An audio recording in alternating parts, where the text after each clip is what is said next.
Encore ce matin, Seigneur, comme tu es la source de vie, de joie et de paix, Seigneur. Si nous sommes ici, c'est parce que toi, tu es vivant. Et tu as dit, parce que je vis, vous vivrez aussi. Oh, nous te rendons grâce ce matin pour ce privilège que tu nous as accordé. De pouvoir nous réveiller alors que nous étions endormis il n'y a pas longtemps, Seigneur.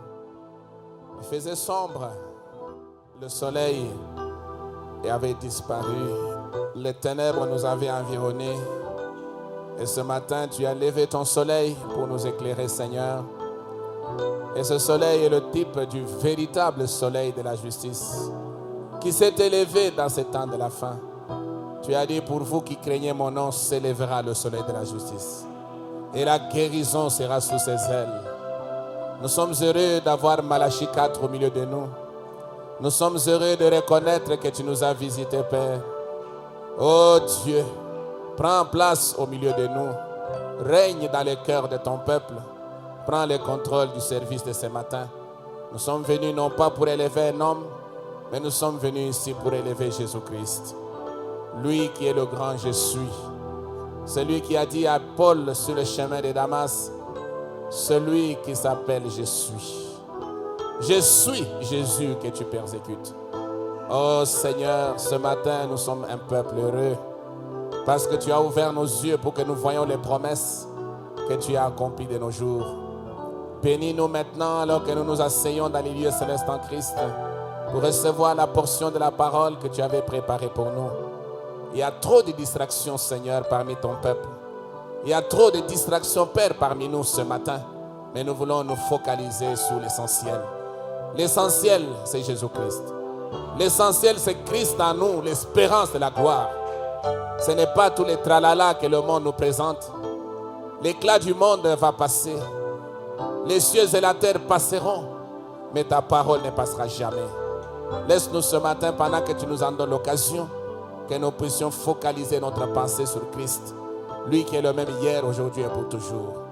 Croyant que, Père, si nous sommes venus malades, il y a encore du bon mangalade. Tu es capable de nous guérir, enlever toutes nos faiblesses, élever notre foi pour que nous puissions récupérer notre santé. Parce qu'il y a 2000 ans, tu as dit tout est accompli. Oh Seigneur, celui qui a besoin du salut, il peut le recevoir. Celui qui a besoin de la délivrance, il peut la recevoir. Celui qui a besoin de la bénédiction, il peut la recevoir ce matin. Aide-nous simplement à être connectés à toi, alors que nous remettons ce service entre tes mains pour la gloire du Père. Au nom de Jésus-Christ, nous avons ainsi prié. Amen. Que le Seigneur vous bénisse. Bwana mibariki. Que le Seigneur vous bénisse tous. Bwana mibariki wote. Nous vous saluons ce matin au nom de Jésus-Christ. Tunamlamkia asubuhi mjina la Est-ce que Yesu réellement vous Kristo. êtes dans la joie? Kweli mko Nous katika allons le furaha. manifester en acclamant très fort. Tuonyeshe kwa kuchapa makofi. Il est le roi des rois, le Seigneur des seigneurs. Yeye ni Bwana wa Il Bwana. mérite notre adoration et nos acclamations. Anastahili tumwabudu na kumushangilie. Amen. Amen. Nous allons maintenant nous tenir debout. Tutasimama sasa hivi bwima.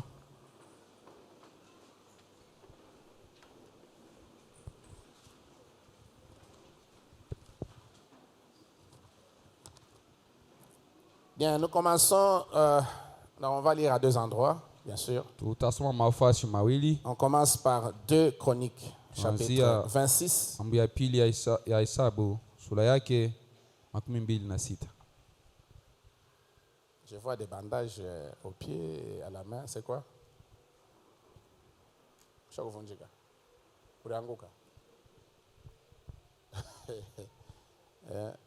Papa Clément, nini ni mukulu?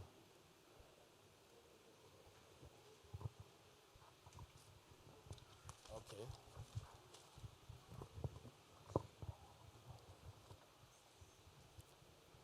Deux Chroniques.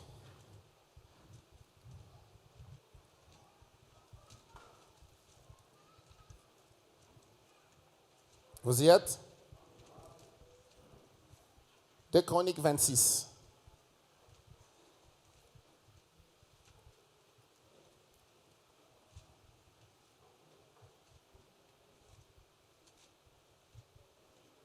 Vous pouvez aller lire tout le chapitre à la maison, mais on va lire l'essentiel. On peut même s'arrêter au verset...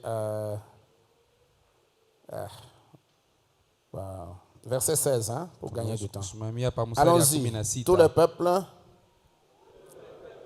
de Juda prit Osias, âgé de 16 ans, et l'établit roi à la place de son père Amasia.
Dieu l'aida contre les Philistins, contre les Arabes qui habitaient à Gurbal, les Maonites.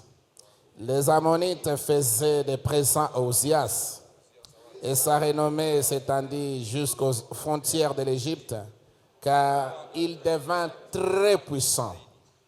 Osias bâtit des tours à Jérusalem, sur la porte de l'angle, sur la porte de la vallée et sur l'angle, et il les fortifia.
et va pour le perdre. Il pécha contre l'Éternel, son Dieu. Il entra dans le temple de l'Éternel pour brûler des parfums sur l'autel des parfums. Amen.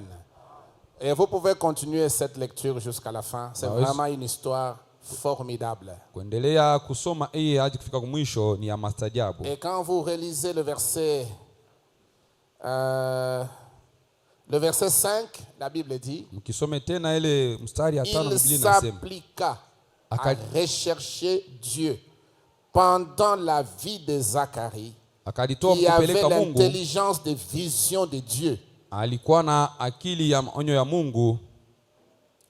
Et dans le temps où il rechercha l'Éternel, Na wakati aliyemtafuta Bwana, Dieu le fit prospérer. Mungu akamfanya stawi. Amen. Vous voyez l'origine de la prospérité? Naona kwenye kunatokea maendeleo, Vous voyez l'origine de la puissance d'un homme ou de l'influence d'un homme? kule kunatokea mvuto ya mtu C'est rechercher l'Éternel. ni kumtafuta Bwana, Placer Dieu d'abord. kumtia Mungu mbele ya kila kitu. Amen. Amen. Nous allons lire Ésaïe chapitre 6, Tutasoma kitabu cha Isaya sura yake Pour 6 terminer. juu ya kumaliza. de 1 à 8. Mstari ya kwanza kufika kwa 8. Pour les dimancheurs ou je ne sais pas, les gens qui ne viennent que les dimanches, Tu ya nous baba réalisons kuna cela kuya. pour les aider à nous rattraper. Kuaba biko na kuya paka Jumapili tunaisoma juu bapate nabo kuweza na kujua kile tunasema. Les catholiques, les frères catholiques, Banduku et ba les sœurs Katolika catholiques na badada wa Katolika du message. ba mujumbe. Ok, Ésaïe chapitre 6. Vous êtes prêts? Allons-y, l'année de la mort.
J'ai répondu, mais voici, envoie-moi. Amen.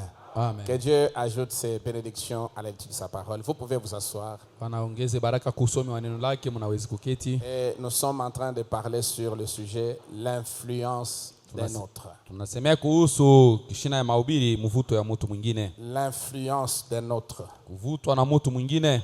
Et nous avons vu avec vous comment ce roi, ce jeune roi du nom d'Ozias, Tuliona na mwe pamoja huyu kijana mfalme jina yake Uzia a eu une telle influence sur le jeune prophète du nom d'Ésaïe, alipeleka mvuto kubwa pa huyu kijana nabii jina yake au Isaya, point que cela a fait vibrer son cœur. hata kusema ile tetemekesha moyo wake. Et Ésaïe a quitté là où il habitait pour rejoindre le jeune roi dans son temple, enfin, dans son palais, Isaya katoka kule alikuwa anaishi ndio enda kikale pamoja na pour huyu rester mfalme à côté de lui. ili abakie pembeni yake. Et qu'est-ce qui a amené Ozias à être si influent? Nini limpeleka Uzia kuwe na mvuto kama C'est hiyo? parce qu'il avait mis Dieu premièrement dans sa vie. Ndio alimweka Mungu mbele ya kila kitu maishani mwake. Il avait mis Dieu d'abord. Alimpeleka Mungu mbele ya kila kitu. Dieu occupait une place prépondérante dans sa vie. Mungu ndio alikuwa anabeba nafasi ya kwanza maisha yake. Avant de recevoir ou de prendre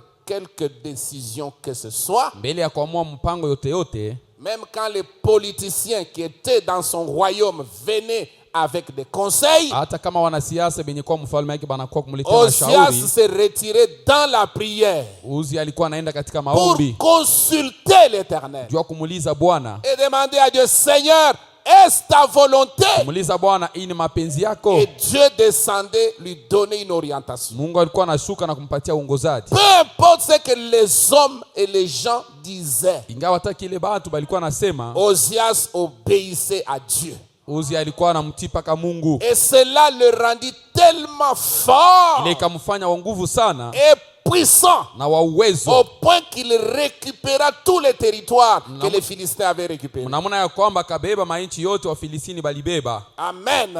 Amen. C'est Dieu qui fortifie un homme. Mungu ndio anamtia mwanadamu nguvu. C'est Dieu qui élève un homme. Mungu ndio anainua mtu. C'est Dieu qui rend un homme puissant. Mungu ndio mwenye kumfanya mtu akwe wa Vous voulez uwezo. devenir influent dans votre vie? Unapenda kuwa na kavumu maisha yako, Mettez Dieu en première position. umweke Mungu mbele ya chochote. Laissez la parole vous conduire. Acha neno ikongoze. Amen, amen. Amen. Et vous aurez de l'influence sur les gens. Utavuta watu.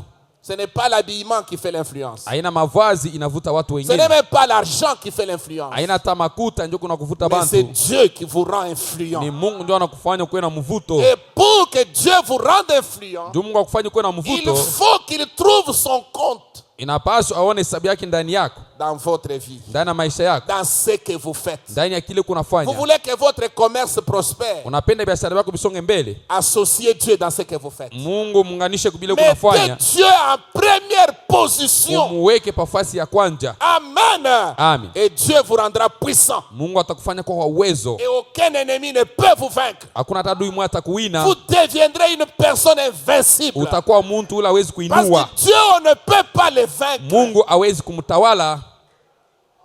Et si Dieu est avec vous, Kama Mungu yuko nawe qui pamoja, sera contre vous? nani mwenye atakupinganisha? Aujourd'hui, les gens cherchent à être influents. Leo watu wanapenda kuwa na kavumu. Ils pensent que quand il devient populaire, il sera influent. Kama anakuwa na sifa mingi, anakuwa na Tu mvuto peux sasa. devenir, tu peux être populaire. Unaweza kuwa na Mais sifa, si tu n'as pas Dieu, kama una na Mungu, tu feras des choses scandaleuses. utafanya bintu vya Et kukwaza. Dieu va te rejeter. Mungu atakukataa. Amen. Amen. Alors, nous étions en train de parler de Marilyn Monroe. Tulikuwa nasemea kuhusu Donc, Marilyn frère, on en Monroe. parle dans le message L'influence. Mwenyewe tulikuwa nasemea katika ujumbe mvuto. Qui a déjà entendu parler de Marilyn Monroe? Nani mwenye kusikia banasemea mambo ya Qui a déjà Marilyn vu sa Monroe? photo? Nani asa kuonaka picha yake? C'était une femme très jolie, Alikuwa mwanamke mrembo, très séduisante. mwenye kutongoza. Mais elle est morte par crise cardiaque. Alikufa na kushutuka Elle kwa a moyo. vécu à l'époque du président John Kennedy aux États-Unis. Aliishi wakati ya Rais John Kennedy kule kwa États-Unis. C'était une fille illégitime, Alikuwa ni binti moja haramu. c'est-à-dire née en dehors du mariage. Alizalika nje ya kitanda cha ndoa. Peut-être qu'elle ne connaissait même pas son père. Saa zingine asikujua hata baba yake. Et sa maman Na mama yake avait des troubles psychiques, alikuwa saa mwenda bazimu, était une folle. alikuwa mwenda bazimu. Elle s'est retrouvée dans un asile des aliénés. Anajikuta mlupango ya benda mazimu. Frère Branham dit, cette fille, Ndipo anasema huyu binti elle a lavé beaucoup de vaisselle pour vivre. anawisha vikombe mingi njoo aishi. Donc, elle a fait un travail de domestique, de bonne. Anafanya Elle peut venir kazi chez vous comme ça. Est-ce que vous n'avez pas de ya kunyumba ya muntu ya boye. Et vous lui donnez des assiettes, elle lave. Anakuwa kwako una kutuna masanya, anafika na Vous lui payez quelque anasafisha. chose. Kisha yake unamulipa kwa kitu C'était moja. une fille très, très jolie. Hata vile alikuwa ni mwanamke mrembo. Frère Madame dit qu'elle avait un corps, c'était une femme qui avait le corps le plus parfait. Anasema alikuwa ni mwanamke mwenye kuwa na mwili À kamilifu ce que je sana. pense. Kwa kile mimi nawaza. Mais Lakini il lui manquait quelque chose. kulikuwa kitu moja alikuwa nakosa. Elle soupirait après quelque chose. Alikuwa naugua mbele ya Et kitu frère moja Madame hivi. dit, je connais, c'est après quoi il Kwa soupirait. anasema najua kinyi alikuwa anataka. J'aurais souhaité la rencontrer avant son départ. Nilipenda nikutane naye mbele akufe. Parce qu'elle se retrouvait au milieu des gens Alijikuta katikati ya watu qui se disaient des chrétiens, benye kudita Bakristo, mais qui vivaient comme elle. balikuwa naishi sawa yeye. Et ça, c'était une pierre d'achoppement. Hii ilikuwa ni ribu ya Et kikwazo. aujourd'hui, nous avons des soi-disant chrétiens Leo tuko na bale tunaweza kuita Bakristo, qui viennent à l'église, banakuwa qui kukanisa, chantent très bien, banaimba mzuri, parfois même qui prêchent, saa zingine banahubiri, parfois qui prient pour les saa zingine malades, banaombea mais ils wagonjwa, vivent comme des païens. banaishi sawa bapagano. Ça ne peut pas amener une influence sur Hii quelqu'un. haiwezi kuleta mvuto yule wa mtu mwingine. Écoutez ce que le prophète dit. Msikie kile nabii Et anasema. j'ai lu le récit de sa vie. Nilisoma mapitio ya maisha yake. Dans une revue, katika mapitio il y était dit qu'elle était une enfant illégitime. balisema amo ya kwamba alikuwa mtoto haramu, Qu'elle a dû laver beaucoup de vaisselle. aliweza kunawisha vyombo mingi, Que sa mère était dans une maison d'aliénés. mama yake alikuwa mnyumba ya Et qu'elle ndabazimu, avait soupiré après. aliugua kisha yake. Elle était la femme qui avait le corps le plus parfait au monde, je pense. Alikuwa mwanamke alikuwa na mwili kamilifu duniani yote mzima Mais elle anawazia. soupirait après quelque chose que l'argent ne pouvait lui procurer. Alikuwa anataka kitu moja kenyewe ile fedha ikiweza Est-ce que kumupa. l'église dit amen? Kanisa inasema Parce amina. qu'aujourd'hui, dans nos églises, les gens sont à la recherche de l'argent. Leo makanisa yetu watu biko natafuta paka makuta, Et ils pensent banawaza ya kwamba que s'ils trouvent l'argent, akipate fedha c'est terminé. kunaisha. Non, mon frère. Hapana ndugu yangu, Vous allez trouver de l'argent. utapata Mais makuta, il y aura toujours une poche dans votre cœur qui sera insatisfaite. kutakuwa paka mfuku ndani ya moyo wako itakuwa Il mtupu. n'y a que Dieu Ni paka Mungu qui peut combler le vide. anawezi kujaa pale peko patupu. Oh, quelqu'un peut-il dire amen? Mtu mmoja anawezi kusema amina. Tu peux avoir beaucoup d'habits, Unawezi kuwa na mavazi mingi, beaucoup de maisons, manyumba mingi, beaucoup d'argent. makuta ya mingi. Tu peux être vraiment populaire, Unawezi kuwa na kavumu sana, même puissant. hata wa uwezo. Mais quelque part, Fasi moja si hivi tu n'as pas Dieu, kama una na tu Mungu, vas sentir un vide. utasikia fasi moja peko patupu. Souvenez-vous, jeune fille, Kumbukeni mwe babinti, que Marilyn Monroe, c'était l'une des femmes les plus jolies. huyu Marilyn Monroe alikuwa ni mwanamke mmoja mrembo Allez sur kabisa. internet, tapez Marilyn Monroe. Vous allez Mwendeni voir pa mtandao, sa face. mpike jina lake, mtaona uso wake. Je n'ai pas le temps de vous démontrer cela. Shina na wakati ya kunionyesha picha J'en yake, parle parce que Frère Branham en a parlé. naisemea ni njuu, ndugu Branham anaisemea. Vous me suivez? Mnanifuata? Son nom s'écrit comme ça. Jina lake banaandika hivi, Marilyn Marilyn Monroe. Monroe. Monroe. C'est comme ça que ça s'écrit. Ndio hivi biko naandika jina lake. Allez sur internet, sur Google, tapez, écrivez ce nom-là. Vous allez voir son image. Mwendeni pa mtandao pa Google, mpike na mtaona picha yake. Alors, Frère Branham dit ceci. Ndugu Branham anasema hivi, Mais elle soupirait après quelque chose alikuwa anataka kitu que moja hivi l'argent ne pouvait procurer. kenye makuta iweze kumpatia. J'ai pensé, oh, Nikawaza combien j'aurais souhaité pouvoir la rencontrer. mara ngapi nilitamani kukutana naye, Je sais de quoi elle avait besoin. najua kenye alikuwa anataka. Vous y êtes? Eti mko wako Peut-être que des membres d'église renommés, saa zingine wana memba wa kanisa ya les kavumu meilleurs d'Hollywood, benye bazuri ba avec Hollywood toutes leurs décorations clinquantes. na mabambo yabo yote yenye kuangala. Parce qu'à Hollywood, il y a de très jolies bâtisses. Ku Hollywood kuko Des majengo za mzuri, églises vraiment très bien décorées. majengo mzuri benye kuibamba mzuri. Mais la décoration extérieure ne fait pas la valeur d'une église. Kupambwa kwa nje hakuwezi kuonesha bei ya Ce kanisa. qui donne la valeur d'une église, Yenye c'est le kuleta bei. caractère de ses croyants. Kukanisa ni tabia ya baminifu ba ile Des kanisa, croyants qui sont capables de dire amen à la parole, baminifu benye kuwa na uwezaji ya kusema amina à kuneno, mesure de vivre le message de l'heure. mkipimo ya kuishi ujumbe ya wakati. Ce n'est pas la décoration extérieure, les habits, Haina kupambwa la kwa parure nje, extérieure. Ce n'est pas ça qui compte pour Dieu. kuonekana kwa nje, haina kulenja kwenda kuhesabia mbele ya Mungu. Hapana. Alors il dit, mais ils virent ces gens. Aliona aba bantu, Elle put voir qu'ils ne vivaient pas différemment d'elle. aliweza kuona kwamba bantu abakuwa naishi benye kuachana Et naye. frère Branham ajoute, Brahma anaongeza, il faut de l'influence. inaomba kukuwe mvuto, Il faut la puissance de la résurrection de Christ inaomba uwezo ya ufufuko ya Kristo parmi les gens, katikati ya watu, pour qu'ils voient que Christ n'est pas une statue suspendue dans un bâtiment. ili baone ya kwamba Kristo hana sanamu benye kuipambisha ndani ya Christ chumba. n'est pas seulement une photo suspendue dans une église. Kristo haina paka picha benye kusimamisha Il mkanisa, n'est pas seulement cette photo ici que nous avons au milieu de nous. haina paka hii picha tuko nayo katikati yetu. Mais Christ, il est plus qu'une photo. Kristo ni wa kushindia picha. Amen. Amen. Pour qu'ils voient que Christ n'est pas une statue suspendue dans un bâtiment, Ili aone ya kwamba Kristo haina sanamu benye kusimamisha ndani ya chumba, mais qu'il est un être vivant yeye ni kiumbe kenye kuishi, dans la forme du Saint-Esprit, kenye kwa muumbo ya Roho Mtakatifu, vivant dans des hommes et des femmes, anaishi ndani ya banaume na banamuke, apportant la paix, mwenye kuleta salama, le contentement kufurahiwa et le bonheur. na raha. Quand un homme a Christ, Kama mtu kuna hey, Kristo, Sion Tabernacle, Sayuni maskani. si vous vous avez Christ, kama muko na Kristo, vous avez la paix muko na dans salama votre cœur. ndani ya moyo wako, Vous avez le contentement uko na kutosheka dans votre cœur. ndani ya moyo wako, Et vous avez le bonheur na uko na raha dans votre cœur. ndani ya moyo wako. Amen. Amen. La paix que le monde ne peut pas vous donner. Amani yenye dunia haiwezi kukupa Et le contentement, c'est une satisfaction. ni kutosheka.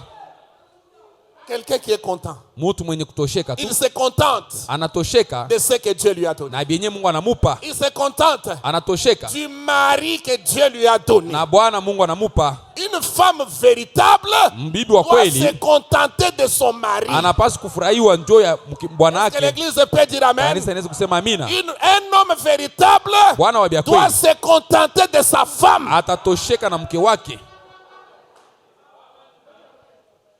Qu'est-ce qui amène les hommes et les femmes à être infidèles? Nini napeleka banaume na banamuke bavunje kitanda cha ndoa? C'est un manque de Christ. Ni kutokuwa na Kristo, Ils sont insatisfaits. abatosheke.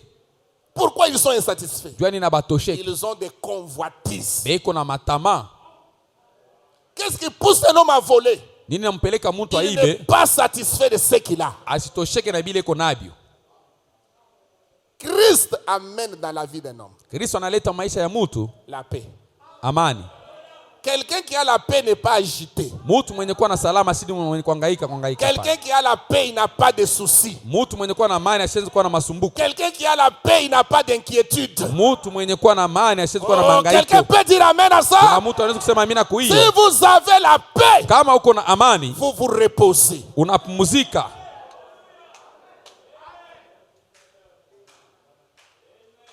Le christianisme s'accompagne de la paix. Maisha ya Ukristiani inashindikizwa na amani. Écoutez, Musikie. ces valeurs, ces éléments dont je vous parle, on ne les vend pas sur le marché. Ibi nabiambia amwezi kubiuza sokoni, C'est sans argent, ni bila kulipa fedha, sans rien payer. bila kulipa Et chochote. c'est Dieu qui vous les donne. Mungu ndio anakupa abyo. Tu peux avoir l'argent, mais tu n'as pas la paix. Unaweza kuwa na fedha lakini hauna na salama. Est-ce que ce n'est pas vrai? Eti aina ya kweli. Tu peux avoir beaucoup d'argent, beaucoup de ceci, beaucoup de... Mais tu n'as pas la paix Unaweza kuwa intérieure. na mali ya mingi lakini hauna na salama ya ndani. La paix du cœur. Amani ya moyo C'est ce qui te stabilise. ndio ile inakusimamisha imara, C'est ça qui te positionne. ndio ile inakuweka pafasi.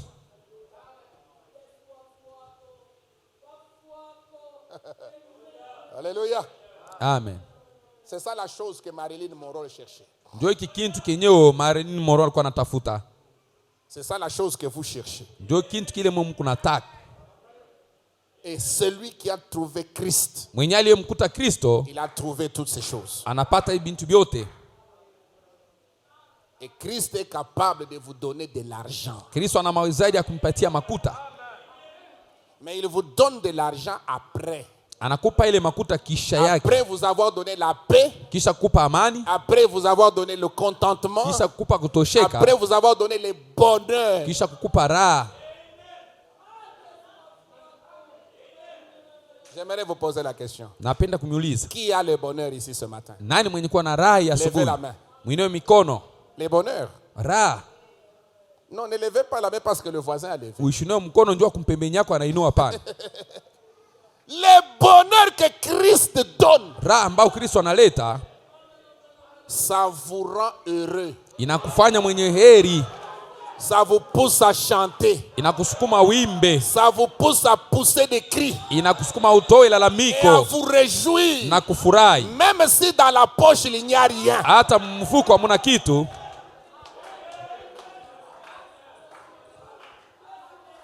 C'est ça l'évangile que nous prêchons ici. Ndio injili ambao Nous tunahubiri hapa. prêchons un évangile Tunahubiri injili où moja. Christ est vivant dans le cœur des hommes. Kule Kristo ni mzima ndani ya mioyo ya watu. Et il vous rend heureux. Anakufanya waheri, Il vous donne la paix. anakupa amani, Il vous donne le contentement. anakupa kutosheka, Et il vous donne le bonheur. anakupa raha.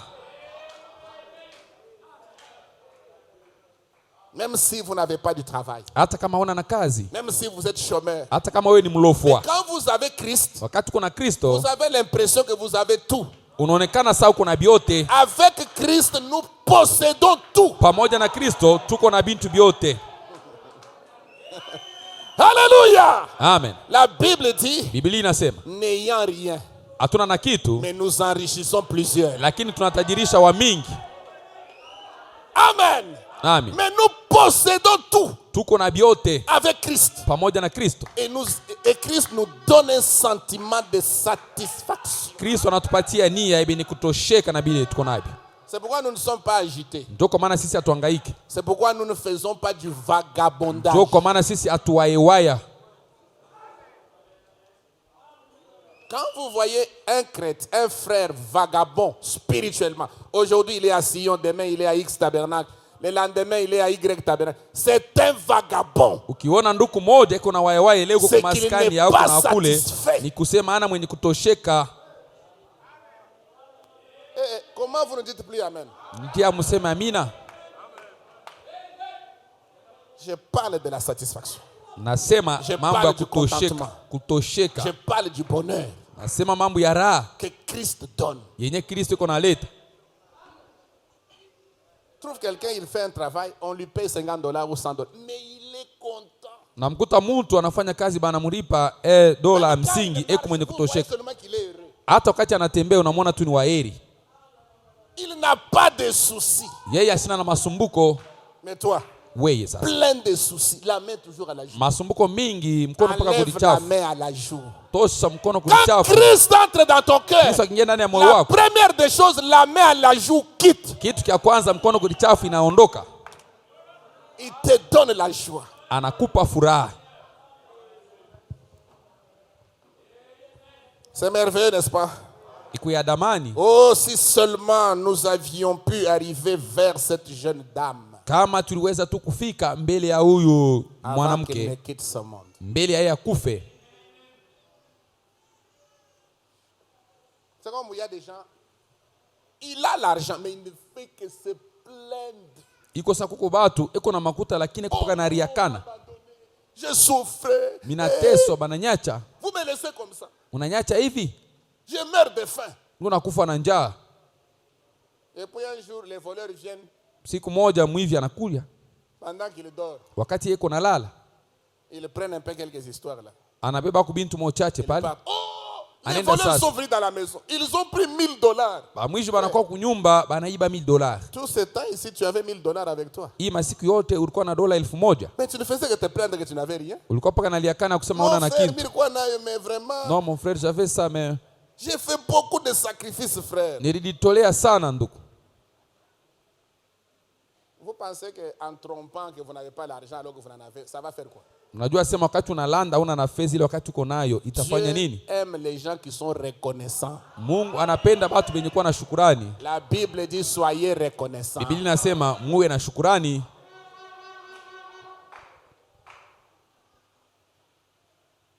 Vous devez remercier Dieu ne fût-ce que même pour les habits que vous portez. Unapaswa kumpikia Mungu asante hata kwa mavazi Vous unavaa. remerciez Dieu pour les chaussures. Unamshukuru kwa bilatu. Vous remerciez Dieu pour la nourriture qui est sur la table. Unamshukuru kwa chakula yenye kwa Vous meza. remerciez Dieu pour la toiture qui couvre votre tête. Unashukuru Mungu Vous njoo kapolo remerciez ya Dieu pour nyumba la inafunika famille qu'il kichwa. vous a donnée. Unampikia asante kwa jamaa nakupa.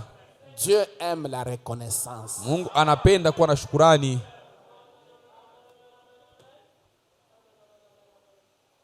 Amen. Amen. Hier tu étais célibataire, maintenant tu es marié. Remercie Dieu. Jana ulikuwa mseja, Merci leo sasa Seigneur pour le unaoa, mariage. umpikie Mungu asante kwa ndoa. Parce que tu voyais le mariage comme une montagne. Ulikuwa naona ndoa sawa mulima. Maintenant tu regardes en arrière, la montagne est déjà dépassée. Sasa unaangalia nyuma yako ushavuka ile mlima. C'est une grâce. Ni neema, C'est une grâce. ni neema. Avant, je regardais 50 ans vraiment comme une montagne. Qu'est-ce que je vais arriver à 50 ans? Nilikuwa naona miaka msingi sawa mulima, sasa nitafika kule. Mais j'ai déjà fêté mon jubilé Nisha d'or. kukaramika ile yubile yangu ya zabu. Cinquantenaire. Miaka 50. Je regarde ça maintenant en arrière, 5 ans en arrière. Na yangara sasa nisha pika tena miaka 5 Merci iliyobakia nyuma. Seigneur pour les 55 ans. Asante Bwana kwa miaka 55.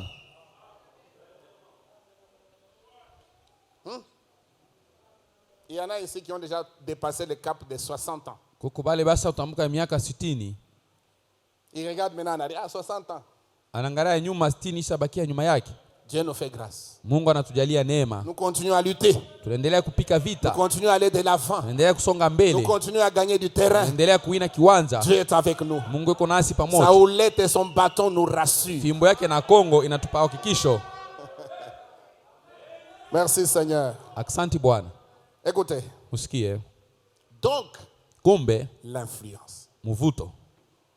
Nous voyons que la vie d'Ozias. Suivez-moi très attentivement. Nous entrons dans le vif de notre sujet. Nous voyons que la vie d'Ozias influença ce prophète. Ozias construisit des murailles. Il se fortifia et reprit aux Philistins des terres akabeba Wafilistini mablongo yabo et les possessions qui leur appartenaient, na mafasi mablongo ile balikuwa kanayo, si bien que sa réputation se répandait. Mnaona kusema hata sifa yake ikaenda. Est-ce que vous me suivez? Eti mnanifuata? Se répandit jusqu'en Égypte. Ikaenda hata kule kumisri. Quand un homme est avec Dieu, kama mtu yuko pamoja na Mungu, ce n'est pas lui qui va faire la publicité. Aina yeye ndio atenda kutangaza mambo yake. Sa vie, maisha yake avec Dieu là, pamoja na Mungu ule, ça va avoir de l'influence. Itakuwa na mvuto. Ozia s'est mis simplement à rechercher Dieu. Yeye akaanza tu kumtafuta Mungu. Il était un homme de prière. Alikuwa ni mtu wa maombi. Il était un homme consacré à la parole de Dieu. Mtu mwenye kulitolea kuneno la Mungu. Est-ce que vous me suivez bien? Unanifuata mzuri? Avant d'agir, mbele ya kutenda, il se référait à Dieu. Alikuwa anaenda kwa Mungu. Et un homme comme ça ne peut jamais échouer. Mtu kama wa hivi hasiwezi kushindwa. Un homme comme ça ne peut jamais taper à côté. Mtu wa hivi hasiwezi kwenda pembeni. Un homme comme ça, il ne peut que se fortifier. Mtu wa hivi atatiliwa paka nguvu. Et c'est ce qui est arrivé à Ozias. Ndio ilimfikia huyu Uzia. Et cette influence, mvuto ile, cette élévation que Dieu lui a donnée, vile Mungu alimuinua, a influencé quelqu'un à côté de lui. Ikamvuta mtu mmoja pembeni yake. Et la personne qui l'a influencé, mtu mwenye alimvuta, c'était Esaïe. Alikuwa ni Isaya. En d'autres termes, mkusema kwingine, Ozias était devenu un homme influent. Uzia alikuwa kama mtu wa mvuto. Et il influença le prophète Esaïe. Akamvuta huyu nabii Isaya. J'aimerais vous poser la question. Est-ce que vous êtes influent? Eti unaweza kuvuta watu wengine? Est-ce que vous êtes influent? Uko na mvuto? Quel genre d'influence avez-vous sur les gens? Ni mvuto kani unapeleka kwa watu? Quand les gens vous approchent, wakati batu banakuchofea, qu'est-ce qu'ils peuvent retirer de vous? Kwako banawezi kubeba ko nini? C'est ça la question. Ndio ile ulizo. Posez-vous cette question. Ujiulize ile swali. L'influence est très importante. Mvuto ni kitu kia maana kabisa. Et vous allez remarquer, avec cette attitude, mtaona ya kwamba pamoja na hali ya mfalme Ozia, il a conquis tous les voisins. Akawina sasa wandu kuna nyumba wote. Les territoires que les Philistins avaient arrachés à l'époque, mainchi wa Filistini balibebaka mwile wakati, il les a récupérés. Akaenda kuibeba tena. Au point que son influence est allée jusqu'en Égypte. Ya kusema sifa yake ikaenda hata kule kumisri. Sa réputation. Kavumu yake. Un homme avec Dieu. Mtu pamoja na Mungu. Sa réputation peut traverser les frontières. Kavumu yake itatambuka hata mipaka. Je dis bien, ce n'est pas lui qui fait le bruit. Aina yeye anafanya makelele. Mais c'est Dieu avec lui. Ni Mungu pamoja naye. C'est Dieu qui élève. Mungu ndiye kuinua. C'est Dieu qui répand ta réputation. Ndio yuko nazambarisha sifa yako. Attachez-vous à Dieu. Mumulamate kwa Mungu. Et Dieu, il est la parole. Mungu ni neno. Il est la parole. Eko neno. Quand vous venez à l'église une seule fois par semaine, wakati unakaa kanisa mara moja kwa wiki, quelle est la place que vous donnez à Dieu? Ni nafasi gani unamupa Mungu? Quelle est la place que vous lui donnez? Ni nafasi gani unamupa? Il y a des gens que je vois aujourd'hui dimanche et je vais les revoir le dimanche prochain. Huko bengine nabaona leo Jumapili, nitabaona tena paka Jumapili nyingine. Mercredi absent, vendredi absent. Mkazi tatu siku ya Jumaa bana ako. Et tu dis Seigneur bénis-moi, il ne te bénira pas. Unasema Bwana nibariki, asitakubariki kama. Pourquoi? Juu ya nini? Tu n'es pas sérieux. Hauna na sura kazi wala na heshima. Tu n'es pas sérieux avec la parole. Hauna na heshima Tu pamoja na n'es pas neno. sérieux avec Dieu. Auheshimie Mungu. Ozias était Dieu. Uzi. Il mettait Dieu en première position. Uzi alikuwa anamtia Mungu Il mbele ya honorait mambo Dieu. yote. Alikuwa anamheshimia Mungu. Et quand vous honorez Dieu, Wakati unamheshimia Dieu Mungu, vous honorera aussi. Mungu pia atakuheshimisha.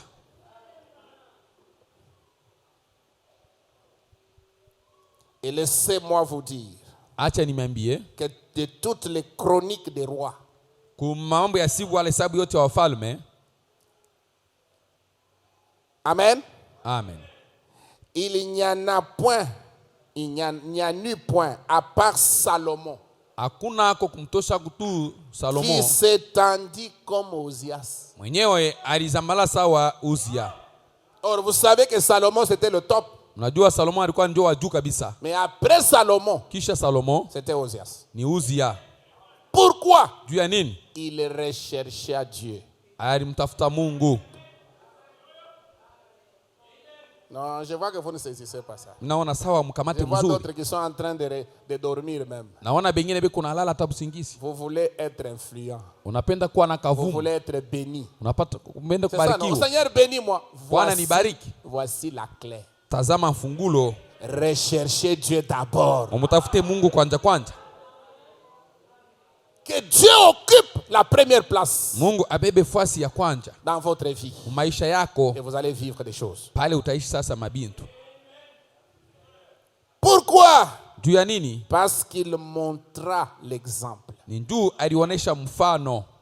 Il resta avec Dieu. Alibakia pamoja na Mungu. Ozias Uzia resta avec Dieu. alibakiaka na Mungu. Il n'est pas resté avec les hommes. Asikubaki yake na bantu. Vous savez, être avec les hommes, Pamoja na bantu parfois ils peuvent vous éloigner de Dieu. saa zingine banaweza kuchofesha mbali na Mungu. Un homme de Dieu, Muntu wa Mungu il ne tient pas compte de la vie des hommes. ashiangarie vile bantu biko naishi. Il tient compte de la vie de Dieu. Yeye anahesabia paka maisha ya Mungu. Si la vie de Dieu est contraire à la vie des hommes, il bafoue la vie des hommes et il s'accroche à la vie de Dieu. Kama kuishi bya Mungu binapinganisha bya bantu, anakatala bya bantu na Un anapata bya véritable Mungu. serviteur de Dieu ne cherche pas la popularité, Mtumishi wa kweli wa Mungu asitafute sifa mais wala il kavumu. cherche la volonté de Dieu. Anatafuta mapenzi ya Mungu. Il veut travailler pour plaire à son Seigneur, Anapenda. à son Dieu, Anapenda Amen. kutumika à celui qui l'a suscité, amfurahishe mwenye à kumlamusha son maître. Bwana wake. Et c'est pour cela que nous vivons sur cette terre. Ndio ile tukunaishi pa hii dunia. Nous voulons plaire à Dieu. Tunapenda kumpendeza Mungu. Il resta avec Dieu. Alibakia na Mungu Peu importe ce que son peuple pensait, ingawa hata kile taifa yake iliwaza. ce que quiconque d'autre pensait, Kile mtu yote aliweza kuwaza, ce que ces politiciens pensaient, kile wanasiasa walikuwa na en waza, essayant de l'influencer. bakipima kumvuta. Ozias, on a essayé de l'influencer Uzia balipima kumvuta par les politiciens, kupitia wanasiasa, par des conseillers, kupitia washauri, par ceci ou cela. kupitia aba na bingine. Mais il n'a pas tenu compte de cela. Asikuangalia ile maneno, Il a regardé à la parole de Dieu. akaangalia kuneno la Mungu. Il resta directement avec Dieu. Alibakia kwa ghafla na Mungu, Et Dieu le bénit. na Mungu akambariki. Il fut une grande aide pour ce jeune prophète. Alikuwa msaada kubwa juu ya kijana nabii. Mes frères, Banduku yangu, c'est une pensée très profonde. ni wazo yenye kuwa na upana kabisa. Vous voulez que Dieu vous bénisse. Unapenda Mungu akubariki. Je pense que nous tous ici, nous voulons que Dieu nous bénisse. Sisi bote tunapenda Mungu Il atubariki. n'y a personne ici présent Hakuna mtu mwenye kuwa hapa qui ne désire pas la bénédiction de Dieu. mwenye ashipende baraka ya Mungu. Qui ne veut pas que Dieu le bénisse ici? Nani mwenye ashipende Mungu Qui veut que Dieu le bénisse? Mwenye kupenda Mungu ambariki ni nani? C'est pour cela que nous venons ici. Ndio kwa ile tuko nakuya hapa. Amen. Amen. Mais pour que Dieu vous bénisse, Ndio Mungu akubariki, restez avec sa parole. bakia pamoja na neno lake. Gardez la parole. Chunga neno, Vivez la parole. muishi neno, Obéissez à la parole. mutii kuneno. Soumettez-vous à la parole. Muditii kuneno. Mais ce n'est pas facile, je vous assure. Haina teketeke Parce que nimehakikishia. la pression du monde elle est forte. Kusonga kwa dunia ni kwa nguvu kabisa. L'influence des hommes est forte. Mvuto ya batu ni ya nguvu. La mondanité elle est très puissante. Kidunia kiko na uwezo. Il faut la nouvelle naissance Inaomba kuzalika mara ya pili pour vous aider à résister ili misaidie mupate à kujama la pression extérieure. kusonga kwa Parce nje. que quand vous restez avec Dieu, on va vous traiter de fanatique. Ukibakia na Mungu batakuita ni mpendelevu. Quand vous restez avec Dieu, on va se moquer de vous. Ukibakia na Mungu batakuchekelea. Quand vous restez avec Dieu, les gens vont vous rejeter. Bantu batakukatala. Mais quand les gens vous rejettent là, Wakati bantu banakukatala, restez ferme. bakia imara. Parce que Dieu viendra Mungu et atakuya il va vous relever. na atakuinua. Il va vous élever quand Atakuinua les gens vous auront rejeté. wakati bantu Maintenant, batakukatala. quand Dieu va vous élever, Wakati Mungu les gens anakuinua, reviendront vers toi. batu batakuya sasa kwako. C'est ça la clé. Ndio ile C'est ça la fungulo. chose. Ndio kintu vile kiko. Mais si vous cherchez à plaire aux hommes, Ukipende kupendeza il n'y watu, a pas moyen de plaire aux hommes et de plaire à Dieu en même temps. hakuna namna kumpendeza watu na kupendeza Mungu. Amen. Combien Dieu bénit un homme qui restera fidèle à la parole de Dieu. Mara ngapi Mungu yuko anabariki mtu mwenye kubakia mtiifu kuneno la Mungu. Frère, ça c'est la vérité. Nduku, hii ni kweli. C'est pourquoi David a dit, Ndio kwa maana Daudi akasema, j'ai été jeune, nilikuwa kijana, j'ai vieilli. mimi nazeka. Je n'ai jamais vu le juste abandonné. Mimi bado kuona mwenye haki mwenye kuachiliwa. Est-ce que vous croyez cette écriture? Mnaamini ile andiko? Est-ce que vous croyez cette parole? Mnaamini hii neno? Qui croit cette parole? Nani mwenye kuamini hii neno? Je n'ai jamais vu un juste abandonné. Mie bado kuona mwenye haki mwenye kuachiliwa. J'ai été jeune Nilikuwa et kijana j'ai vieilli. na mimi nazeka. Même quand il arrive à tout manquer, Hata akifika anapusa yote, il est sur le point de passer une nuit affamée. eko karibu alale na njala, Alors Jésus vint pale Yesu akakuja. et la situation change. Mambo inabadilika. Un juste Dieu ne peut jamais l'abandonner. Mwenye haki Mungu asiwezi kumwacha kamwe. Amen. Amen. Amen. Amen. Et un juste, c'est celui qui a le juste en lui, à l'intérieur de lui. Mwenye haki ni ule mwenye kuwa na ule yeye kwa haki Il ndani yake. n'existe qu'un seul juste. Mpaka mwenye haki moja C'est le Seigneur Jésus-Christ. ni Bwana Yesu Kristo. C'est le Saint-Esprit. Ni Roho Mtakatifu. C'est Christ en vous. Ni Kristo ndani yako. Voilà la justice. Tazama haki.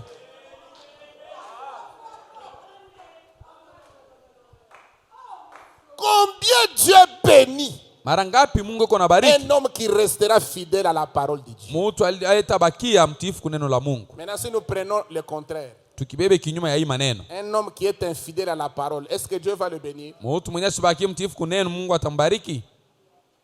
C'est pour ça tous les pleurs que nous avons dans les églises. Ndio yenye kuleta bilio vyote tuko navyo mkanisa hivi. Frère, est-ce que tu viens d'abord à l'église chaque jour? Nduku, unakuwa Oh kanisa non, kila pasteur, vous siku. voyez les transports. Pastor, mnaona Est-ce que tu lifti. payes la dîme? Nalipaka chekumi. Oh non, vraiment, j'avais beaucoup de problèmes. J'ai Hapana. mangé l'argent de Dieu. Ok. Nilikuwa na mambo ya mingi, mimi nakula makuta ya Mungu. Tu vas souffrir. Utateswa. Tu vas souffrir. Utateswa. Et la souffrance là, c'est ce que tu mérites. Ile mateso ndio ile wewe unastahili. Vous dormez? Kuna lala. Qui dort? Nani mwenye kuna lala?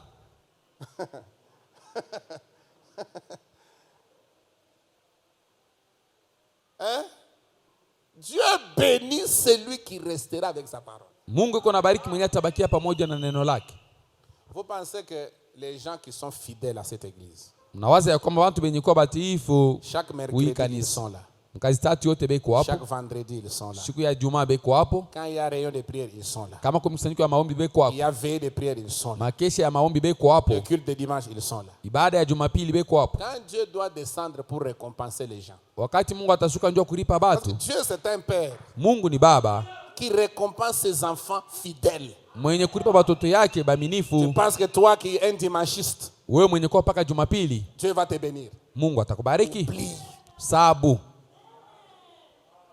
Oublie la bénédiction sabu baraka jusqu'à ce que tu deviennes sérieux. paka pale utakuwa na heshima. Maintenant, tu peux avoir des droits. Sasa hivi utakuwa na haki. Tu n'as aucun droit. D'abord, tu dois te repentir. Hauna na haki hata moja. Kwa kwanza unapaswa kutubu. La première des choses, c'est pleurer. Kitu kia kwanza ni kulia, Demander pardon à Dieu kuomba usamehe kwa Mungu pour ton infidélité. juu ya kupuuza uaminifu wako. Un chrétien, on l'appelle fidèle. Mkristo banamuita sema ni Une mtiifu. brebis, on l'appelle fidèle. Kondoo banaita sema ni mtiifu. C'est ça la caractéristique d'une brebis. Ndio tabia ya kondolo, C'est la fidélité. ni uaminifu. Il viendra à l'église même sous la pluie. Atakuwa kwa kanisa hata kama mvuli Il kunanyesha. viendra à l'église même quand il fait chaud. Atakuwa kwa kanisa hata kama kuko joto. Vous allez voir. Mtaona Osias a mis Dieu d'abord. Uzia alimweka Mungu mbele ya vyote. C'est ça, rester avec Dieu. Ndio ile kubakia na Mungu mbele ya vyote. Est-ce que tu mets Dieu d'abord? Tunamkaka Mungu mbele. D'abord le travail. Kia kwanza ni kazi. D'abord l'argent. Kia kwanza ni makuta. C'est ça. Ndio vile. Alors que le travail te bénisse. Kazi kubariki.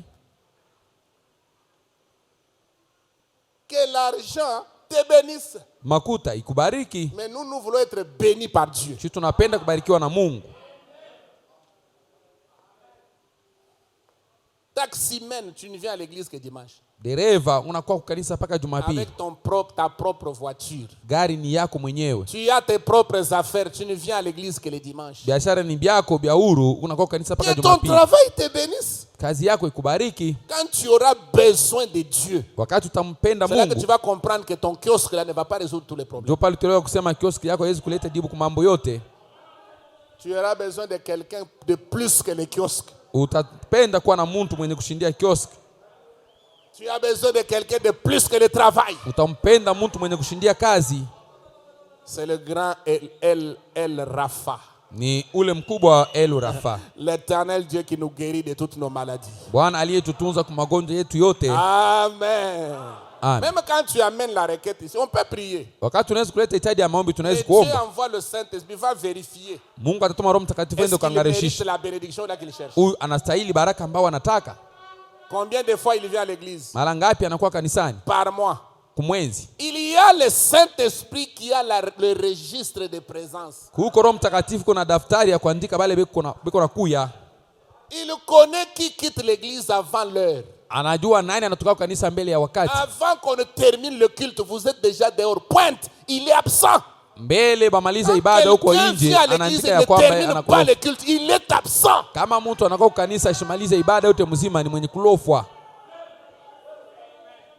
Est-ce que vous me suivez bien? Mnanifuata mzuri? Vous êtes là dehors en train de causer pendant que le culte n'est pas encore terminé. Uko pale nje mko naongeaongea wakati ibada hiyo bado kumalizika. Et vous voulez que Dieu vous bénisse. Unapenda Mungu Il akubariki. y a des sœurs ici qui n'attendent jamais la prière de la fin. Kuko baada pa bongo yake maombi ya Quand on dit mwisho. mettons-nous debout, prions, et ils sortent avec leur sac. Bakiseme tusimame tuombe. Vous allez où avec le na, sac? na sakoshi yake. Unaenda wapi na sakoshi yako? Vous allez où? Unaenda wapi? Vous laissez la chose essentielle derrière. Unaacha kitu kia muhimu nyuma Vous yako. savez, Dieu peut parler. Mungu anaweza kuongea. Maintenant, il y a une période Kuko sasa wakati où il descend kwenye anashuka. pour bénir ses enfants. Ndio kubariki C'est watoto yako. pendant l'adoration. Ni wakati ya maabudu. C'est une période, un moment très important. Ni wakati ya maana kabisa. Un fidèle, Mwaminifu c'est lui qui reste jusqu'à ce qu'on dit allez en paix. ni yule aliyebakia na wakati Au watasema nom du Seigneur. endeni na samani Nous msalaba allons mjina la chanter Bwana. pour sortir. Tutaimba Et ndio quand vous kutoka. sortez, vous serrez la main à vos bien-aimés. Wakati unatoka unalamukia bapendo ba ndugu yako. À mercredi, mon bien-aimé, que Dieu te bénisse. Mkazi tatu Mungu akubariki. Prie pour moi, je prierai pour toi. Unyombee na mimi nitakuombea. L'influence. Mvuto. Frère, c'est la vérité. Ndugu ni kweli. Même moi qui suis un homme, Hata mimi mwenye kuwa si mtu, Dieu me donne des moyens pour récompenser les fidèles, Mungu akinipatia namna juu ya je vais donner kulipa aux gens qui baaminifu. sont fidèles. Nitapatia bantu wenye kuwa Je vais donner baaminifu. des présents aux gens qui ne s'absentent jamais du culte. Nawezi kupatia zawadi kwa bantu bale balofake kuibada. Pas des gens qui cherchent des occasions pour s'absenter. Aina bale beko natafuta mabahati njoo balofwe. Oh, je sens comme si mes cheveux font mal. Je reste. Nasikia saa nywele yangu iko na uma na bakia. J'ai mal aux cheveux. Nywele iko na nyuma. Est-ce que les cheveux font mal? Nywele inaumaka? J'ai les rhumes. Niko na homa. J'ai la toux. Niko na kikozi. Mais c'est quand on est malade, c'est alors qu'on a une raison d'aller à l'église. Kama tuko bakonjo, ndio pale tunapata sasa wakati ya kwenda kanisani. Parce que l'église, la maison de Dieu, c'est un hôpital. Kanisa, nyumba ya Bwana ni hospitali. C'est là que nous obtenons la guérison. Ndio kule tunapata matunzo. Ce n'est pas rester à la maison. Haina kwa kubakia kunyumba. D'abord, tu ne viens pas à l'église régulièrement. Et puis, oh, je vais être diacre dans l'église. Tu seras quel diacre? Kwa kwanza kwa kanisa kila siku napenda kuwa shemashi. Tutakuwa shemashi wa namna gani? Oh, je vais être le conducteur de chant. Napenda kuwa kiongozi wa mimbo. Pour être conducteur, il faut arriver ici avant. Kwa kiongozi wa mimbo inapaswa kuwa mbele ya wakati. Avant l'heure. Mbele ya wakati. Il y a une notion de fidélité. Kuko somo kwanza ya uaminifu. Dieu aime des gens qui sont fidèles. Mungu anapenda watu wenye kuwa waaminifu. Dieu a dit à Abraham, Abraham, Mungu akamwambia Ibrahim, Ibrahim, tembea mbele yangu et sois fidèle. Upate kuwa mwaminifu. C'est alors que Dieu a honoré la foi d'Abraham. Ndio pale sasa Mungu akiheshimu imani ya Ibrahim. Même votre foi à l'épreuve. Mungu yuko anajaribu imani yako. Il y a des récompenses après le test. Kuko maripo yenye kuwa kisha bipimo. Dieu ne bénit pas les gens comme ça. Mungu asiwezi kubariki bantu paka hivi hapana. Avant même que Dieu bénisse Abraham, il l'a mis à l'épreuve. Mbele Mungu ambariki Ibrahim kwa kwanza kamjaribu. Est-ce que Dieu t'a déjà mis à l'épreuve? Mungu asa kukiaka kupimo. Est-ce qu'il t'a déjà testé? Asa kupimaka. Tu étais piéton, tu n'avais pas de voiture. Ulikuwa unatembea miguu au kuwe na gari. Tu arrivais à l'église à temps. Ulikuwa unakaa kanisa mbele ya wakati. Depuis que tu as une voiture, tangu ulipata gari, tu arrives toujours en retard. Kila siku unakuwa paka nyuma ya wakati. Non seulement tu arrives en retard, tu quittes aussi avant. Aina paka unafika nyuma, unatoka tena mbele ya wakati. On voit la voiture commencer à faire des manœuvres dehors. Sisi tuko hapa tunaona gari inaanza kutafuta kwenda pale. Tu veux lui montrer quoi? Unapenda kumuonesha Mungu nini? Tu as une voiture. Ni kusema unauza gari. D'abord toi tu as une voiture. Eti wewe mwenyewe uko na gari? Nos histoires du Japon, des combo. Mabintu yetu tuko nabyo hivi ya nkombo hivi. Second hand. Bien nkombo tu. Les bouddhistes sont déjà roulés là-dedans pendant longtemps. Des bouddhistes. Aba bouddhistes banatembea mbapakano banakitembeza muda mrefu. Banaisha butamu bote wa motoka ndio bananiujisha hii. Anaisha sasa ndio pala nakujisha. La plupart des véhicules arrivent ici à 170 000 km. Magari ya mingi nafika hapa 120 000 km. Isa kutembea makilomita nyingi sana. Pourquoi tu ne peux pas acheter une voiture de 000? Ndio wewe kuuza wako gari yenyewe hiyo bado kutembea. Vous avez un grand Dieu, non? Mko na Mungu mkubwa. Le Dieu de Branham. Mungu wa Branham. Qui dépasse le Dieu de Bouddha. Mwenye kupitia Mungu wa Buddha. Mais d'abord la voiture de Bouddha. Gari ya kwanza ni ya Buddha. Tu n'es plus tranquille à l'église. Hauna tu starehe mkanisa. Tu n'es plus tranquille, tu n'arrives jamais à la fin du culte. Aufikishake ibada mwisho. Et vous pensez que Dieu peut ajouter? Unawaza Mungu ataongeza tena?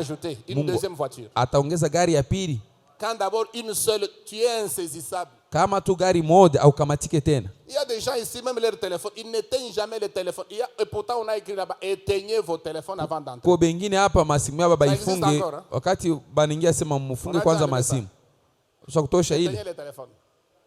On a déjà enlevé. Remettez ça, remettez. Murudishe tena ile. Avant d'entrer, éteignez vos téléphones. Est-ce que vous éteignez le téléphone? Mbele ya kuingia mfunge kwanza masimu yenu. Eti mnaifungaka? Les gens mettent le téléphone en vibration. Dès que ça commence à ane kasimu yake unatetemeka, ikianza kutetemeka anatoka nje. Oui, allô. Vous pensez que vous êtes malin?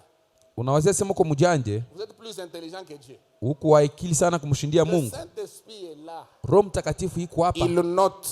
Iko naandika aventurier dans la maison de Dieu. Huyu ni mkulukulu ndani ya nyumba ya Bwana. Aventurier. Mkulukulu. Il n'a pas les deux pieds dans l'église. Asina na miguu mbili ndani ya kanisa. Il y a les jours de récompense. Kuko masiku ya maripo. Où Dieu envoie l'ange habillé en blanc. Kule Mungu anatuma malaika aliyevaa la byeupe. Avec les enveloppes. eko nakuwa na mapahasha pour rémunérer ceux qui sont fidèles. juu ya kulipa benye kuwa baminifu. Non, ma soeur, ne vous inquiétez pas. Dada yangu shangaike, Continuez à lutter. endelea kupika vita, Continuez à combattre. endelea kupika vita, Continuez à être fidèle. endelea kwa mwaminifu. Un jour, Siku ni moja tu Dieu te visitera. Mungu atakutembelelea. Un jour, Siku ni moja il va essuyer tes larmes. atapanguza machozi yako, Et les gens vont commencer à t'envier. batu bataanza kutamania. Mais ils ne savent pas que c'est un travail de longue haleine. Abajua ya kwamba ni kazi ya muda C'est un mrefu, sacrifice ni toleo ya muda qui a mrefu duré longtemps. yenye kukawia muda Et mrefu. Dieu vient pour vous récompenser. Mungu anakuwa sasa hivi ndio kukulipa.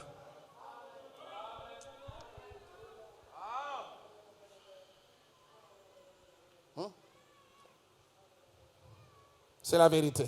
Ni kweli.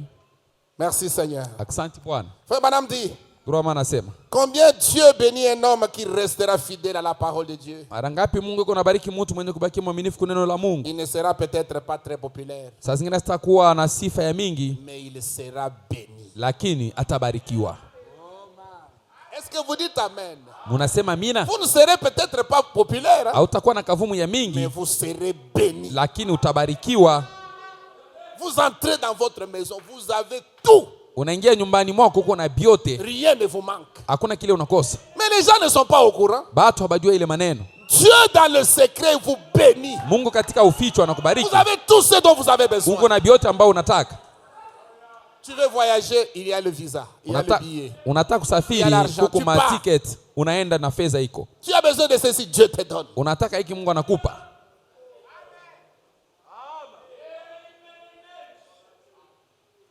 Dieu cherche des hommes qu'il peut bénir. Mungu yuko natafuta watu wenye anaweza kubariki. Mais malgré la bénédiction, ils resteront des hommes. Ingawa bwingi ya baraka anabakia paka mtu.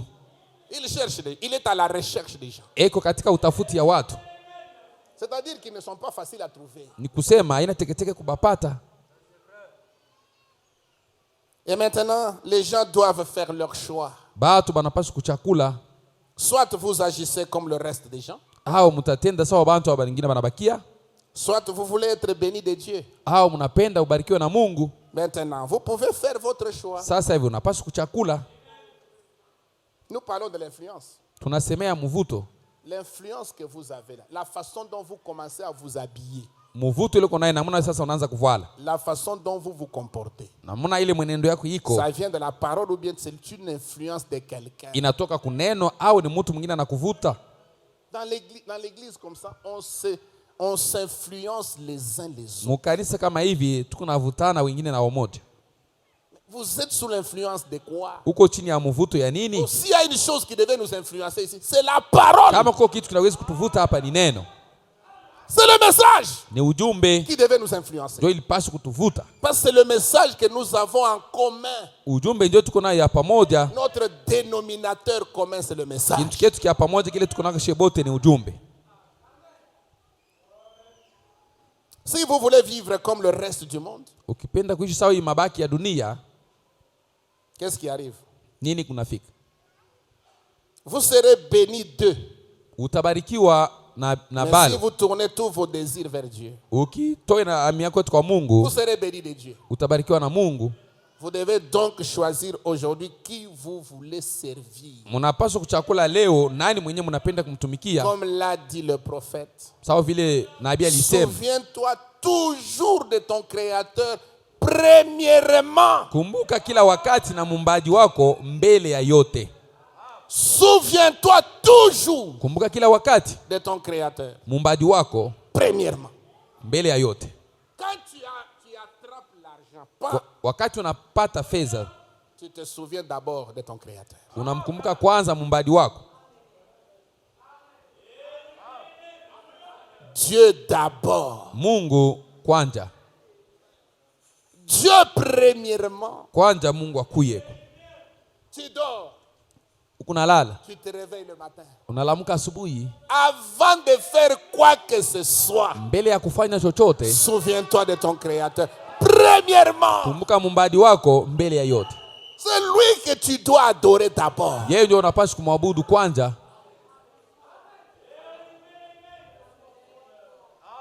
Cette notion nous a quittés. Hii somo inatutoka. Surtout les gens qui sont dans le domaine des affaires. Zaidi benye kuwa katika biashara. Les affaires. Benye kufanya À un biashara. moment donné, les affaires, on les appelle les enfers. Wakati moya hivi benye kufanya biashara banabaita beko katika ngenamu. Frère Branham dit Dieu et Satan, le diable n'a jamais quitté les affaires. Roma nasema shetani yeye bado kutoka Il mbiashara. est assis dans les affaires comme ça. Eko mwenye kukala mbiashara vile. Il y a le mensonge, il y a le dribbling, il y a des Muko coupages, bongo, il y a muko des choses, bwizi, muko kuibiana, escroquerie, cupidité, kupenda makuta sana, dribbling. kuibia. Tout ça, c'est assis dans les affaires. Hivi yote biko ndani ya biashara. Je suis homme d'affaires, ok. Mimi ni mfanya biashara Est-ce ndio. que tu es près de Dieu, mon frère? Uko tayari na Mungu ndugu yangu? Ou tu es près du diable? Au uko karibu na shetani? Parce qu'il y a des gens qui pensent que comme ils font les affaires, Kuko batu banawaza hivi anafanya ils ont biashara. le droit de mentir. Beko tuna haki ya kulanda bongo. Non, non, tu dois être chrétien même dans les affaires. Unapaswa kuwa Mkristo hata mu biashara. Partout où tu vas, Fasi yote unaenda. sois chrétien. Uwe Mkristo, Reste fidèle. bakia mtiifu, Honore Dieu. mheshimu Mungu, Cherche Dieu premièrement. mtafute Mungu kwanza. Souviens-toi de ton Créateur premièrement. Umkumbuke muumbaji wako mbele ya yote. Aujourd'hui dans notre pays, en politique, on dit Leo le mwinchi peuple yetu. d'abord. Mwinchi yetu katika siasa banasema taifa ndio inakuwa Le kwanza ya peuple yote. d'abord. Raia mbele ya Ça, yote. c'est le mot d'ordre des politiciens. Hii ni msemo neno siri ya Et wanasiasa. ça se comprend. Tunaielewa. Mais pour nous les chrétiens, Juu ya shie ba Kristo c'est Dieu d'abord. ni Mungu mbele ya yote. Quand tu te réveilles, Dieu d'abord. Ukilamuka asubuhi, Quand Mungu tu kwanza. veux aller te marier, Dieu d'abord. Unapenda kwenda koa, Tu Mungu veux kwanza. manger, Dieu d'abord. Unapenda kula, Mungu kwanza. Amen. Tu veux faire quelque chose, Dieu d'abord. Unapenda kufanya kitu mo fulani, Mungu akuye kwanza. Amen. Quand ce roi est devenu un grand homme, Wakati mfalme anakuwa mtu mkubwa, voyez, avec cette influence, pamoja na hii mvuto, Dieu l'a béni, Mungu anamubariki, l'a élevé, anamuinua, il est devenu très influent. anakuwa na mvuto kubwa. Amen. Amen. Sa réputation est allée, Sifa yake inaenda, a traversé les frontières inatambuka mipaka, et c'est arrivé jusqu'en Égypte. inafika kule Misri. Est-ce que vous me suivez? Mnanifuata? Jusqu'en Égypte. Hadi Misri. On parlait toujours du roi Ozias. Balikuwa nasemea paka mfalme Est-ce que tu Uzia. as entendu parler de... Ulishikia banasema juu Vous ya savez, quand un homme devient puissant, on lui amène même des présents. kama mtu anakuwa uwezo beko namletea hata mazawadi. Et les voisins viennent faire la paix avec lui. Banduku na nyumba banakuwa kutafuta salama naye. C'est ça le signe que Dieu est avec vous. Ndio alama ya kwamba Mungu yuko na Quand tu wewe vois les gens pamoja. commencer à venir se réconcilier avec toi, Ukione batu banakuwa njoo kupatana na wewe, tu vois les gens commencer à t'amener des présents, batu banakuletea mazawadi, tu vois ta réputation en train de se répandre. sifa yako iko na Ce zambalala. n'est pas toi qui parles. Oh, Aina moi, wewe moi, njoo moi, moi. kunasema Non, mie c'est hapana. Dieu lui-même qui fait la publicité. Mungu peke yake ndio anazambarisha ile C'est Dieu qui maneno. répand ta réputation. Mungu anazambarisha sifa yako. Il répand ton bon parfum Eko na mwanga manungato yako ya mzuri, et il répand ton témoignage. na eko na shuhudia ushuda Un wako. chrétien doit avoir un bon témoignage. Mkristo anapaswa kuwa na ushuda ya mzuri. Il ne faut pas quand on cite ton nom, Aina wakati banataja jina lako, la première idée que les gens ont, wazo ya kwanza bantu beko nayo c'est une mauvaise idée. ni ya mubaya. Il y a quelque chose qui ne va pas. Kuko kintu mwa kiendeke. Il faut quand on cite ton nom, Inapaswa wakati banataja jina lako, on te classe du côté des bonnes personnes. banakuweka ngambo ya bantu Non, bazuri. ce frère-là, non, c'est un chrétien. Ule ndugu hapana ni Mkristo. Il peut avoir des erreurs, il peut... Mais Anaweza kufanya tu c'est un makosa, chrétien. lakini ule ni Mkristo. Quand on cite ton nom, oh, cette sœur-là, non, c'est une sœur extraordinaire. Bakitaja jina lako, ule dada hapana ni dada mwa mastajabu. Comme quand on a parlé de Dorcas. Sawa vile balimsemea Dans la Dorika Bible, mu Biblia. Dorcas est morte. Il a piqué une crise, elle est morte. Dorika akakufa na shtuka na moyo. Les femmes, les veuves, le tout, et on n'enterre Banamuke, pas Dorcas. Baka nasema abasta muzika huyu Dorika. On l'a récupéré, on l'a apprêté, on l'a mis sur un lit. Ils sont allés chercher Pierre. Banambeba kumtayarisha kumweka pa kitanda, banaanza kumtafuta Petro. Pourquoi? Juu ya nini? Le témoignage. Ushuda. Pourquoi? Juu ya nini? La réputation. Kavumu yake. Nous devons nous remettre en cause. Tunapaswa kujenga mbele ya hii maneno. Est-ce que si toi aujourd'hui tu meurs, les gens vont pleurer? Wewe ukikufa leo bantu bataria?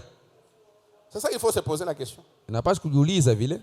Est-ce que les gens vont regretter? Batu batahuzunika? On peut dire ouf, donc c'était un problème de moi. Hein? Hapa ni moyo tu ndio anatoka. Tu as déjà vu les gens pleurer mais où tu ne bien check. So naka bantu beko naria lakini kuchini beko na check. Seigneur, vraiment pourquoi tu as pris la sonne? Mais vraiment il fallait qu'elle parte. Bwana njoo ni unambeba huyu dada ilikuwa mzuri paka aende. Anatuchokesha. Tout le temps ni paka m'attaque. Wakati yote mpaka kutushambulia.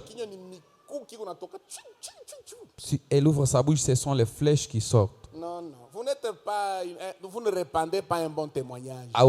Au zambarishe ushuda ya mzuri hapana. Dorika. Amen. Amen. Vous savez même quand quelqu'un mnajua kama mtu vit correctement parmi ses frères. Aliishi vile nastahili katikati ya banduku yake. On apprend qu'il est gravement malade. Unasikia ya kwamba yeye ni mgonjwa kabisa. Et on amène la requête dans l'église. Banaleta hitaji ya maombi kanisani. Et on lit cette requête là. Notre sœur telle est à l'article de la mort. Dada yetu fulani yako karibu kufa. Réclamons-la. Tumudai sasa kwa maombi. Ce sont tes œuvres là qui vont faire que les gens vont te réclamer. Matendo yako itafanya bantu bakudai. C'est la vie que tu mènes chaque jour. Maisha niko naishi kila siku. Mais si les gens commencent à se poser, ni sœur waje. Kama watu wanaanza kujiuliza c'est quelle sœur? Anikalaka mbele wapi pa mule mkanisa? Elle s'assoit où dans cette église? Elle est comme ça, elle est certaine. Elle ne m'en souvient pas d'elle vraiment. Et quand on s'avance pour prier, Seigneur, souviens-toi de notre sœur. Tunasonga njoo kuomba Bwana mkumbuke dada yetu. Guéris-la. Umtunze tu. Si ça peut marcher. Kama bitendeka umtunze. Que ta volonté soit faite. Mapenzi yako ifanyike.